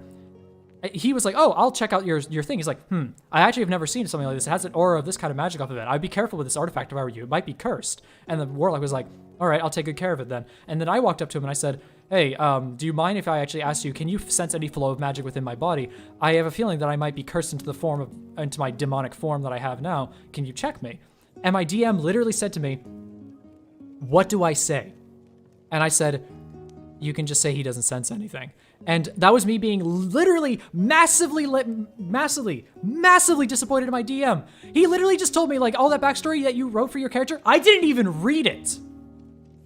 And he did not give a single crap about my character being there. And he literally just got done with the backstory of his other player, who was his friend, his other close friend. And I walk up and I was like, hey, can you involve me in my backstory? And he literally said, no, because I didn't read it. That is the... Okay, like I said, my first exposure to D&D was terrible, but that is the way it was, and I'm not salty about it. But I will admit, do not be that kind of DM. Like, if you write a backstory with a character, that's what you want to do.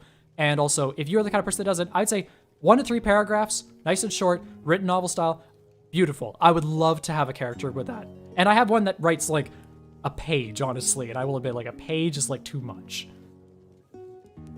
Let me get through the last things here. By the way, I'm going to probably aim to stop the stream soon because we actually went over time, but I will try and get to the last couple of questions here that I have, and then I'll be saying goodbye to all of you. So if you have a question, slam it out right now, and I'll get to it as quickly as I can. If you made a trial in combat in a campaign, what would the rules for it be? If you're talking about a trial of combat, I would say that, because typically it's like a dungeon chamber where you walk in and you see, like, I did actually have this. It was funny. Based off of Dark Souls, there was a cavern entrance and there was a statue in front of it. It had a statue with an angel slaying a bunch of demons, and it had on the plaque that written down saying, like, through his path we followed where he laid waste to the denizens of hells lay before us, saving us from the evil fiendish single-handedly within the shadows. And beyond the cave wall was just darkness. And the guys walked up a little bit further. They said, can my dark vision penetrate it? I said, yes. You see a large platform in the middle of an alcove of an abyss. And beyond is the bridge leading beyond. And they were like, okay, we just walk across the bridge. And they walked forward, and as soon as one person went through the doorway, boom, fog gate came down like Dark Souls style, and they couldn't get past the penetration. Remember, the hint at the trial said solo combat. So the first person to walk through had to fight all of the monsters in that room before the force field got lifted. That's a trial by combat, and that's the way I did it. There's so many different ways you can apply it, and, like, I ripped off Dark Souls for that matter. There were giant gargoyles. He nearly got thrown off a cliff and instantly killed, even though he was level 15. It was just a fun way of doing it. Which, by the way, Dark Souls, again, multiple gargoyles attacking him. You can definitely see what I was ripping off at that point. At least they didn't breathe fire. I should have made them breathe fire, actually, because they didn't do a lot of damage to him. Hello, I'm a new sub, and so far I'm loving your videos. Keep up the great work. Thank you so much, Fernando. That's amazing. I'm glad you guys enjoy it. Hello, fiance. Yes.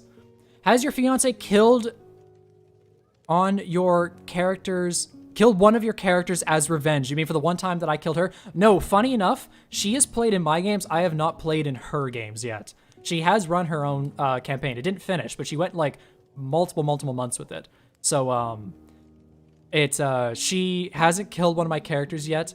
However, the last time she played in one of my games, she did turn one of the other people into a giant crab and caused me a lot of problems. Because the giant crab is a very powerful polymorph option for those of you that don't know it. Yeah, they say T-Rexes are strong. Giant crabs and gorillas, giant gorillas. Those are very good options as well for you guys to know.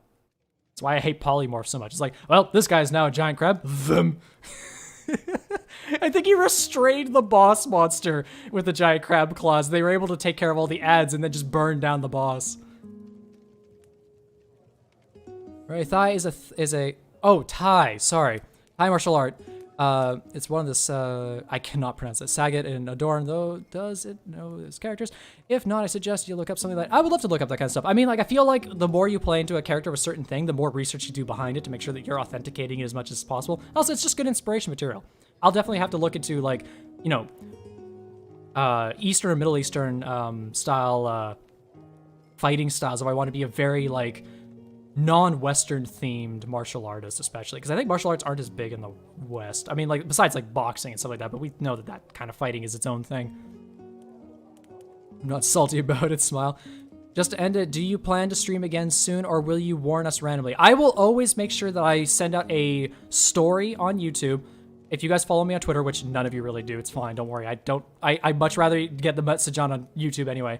I also ping you guys out in the announcement channel in Discord, so that channel does not get pinged for literally everything, so if you want to unmute it, the announcement channel will be useful for you guys to know when my games open up, and when important events like these happen, I will always make sure that gets pinged if you use Discord. Otherwise, just watch your YouTube, go to Twitter if you really want to, I announce it on there as well, and you will know about that. I will always give like a week's worth of notice before a live stream, because there's no reason for me to live stream if nobody shows up. Especially for something like this where it's all about viewer engagement.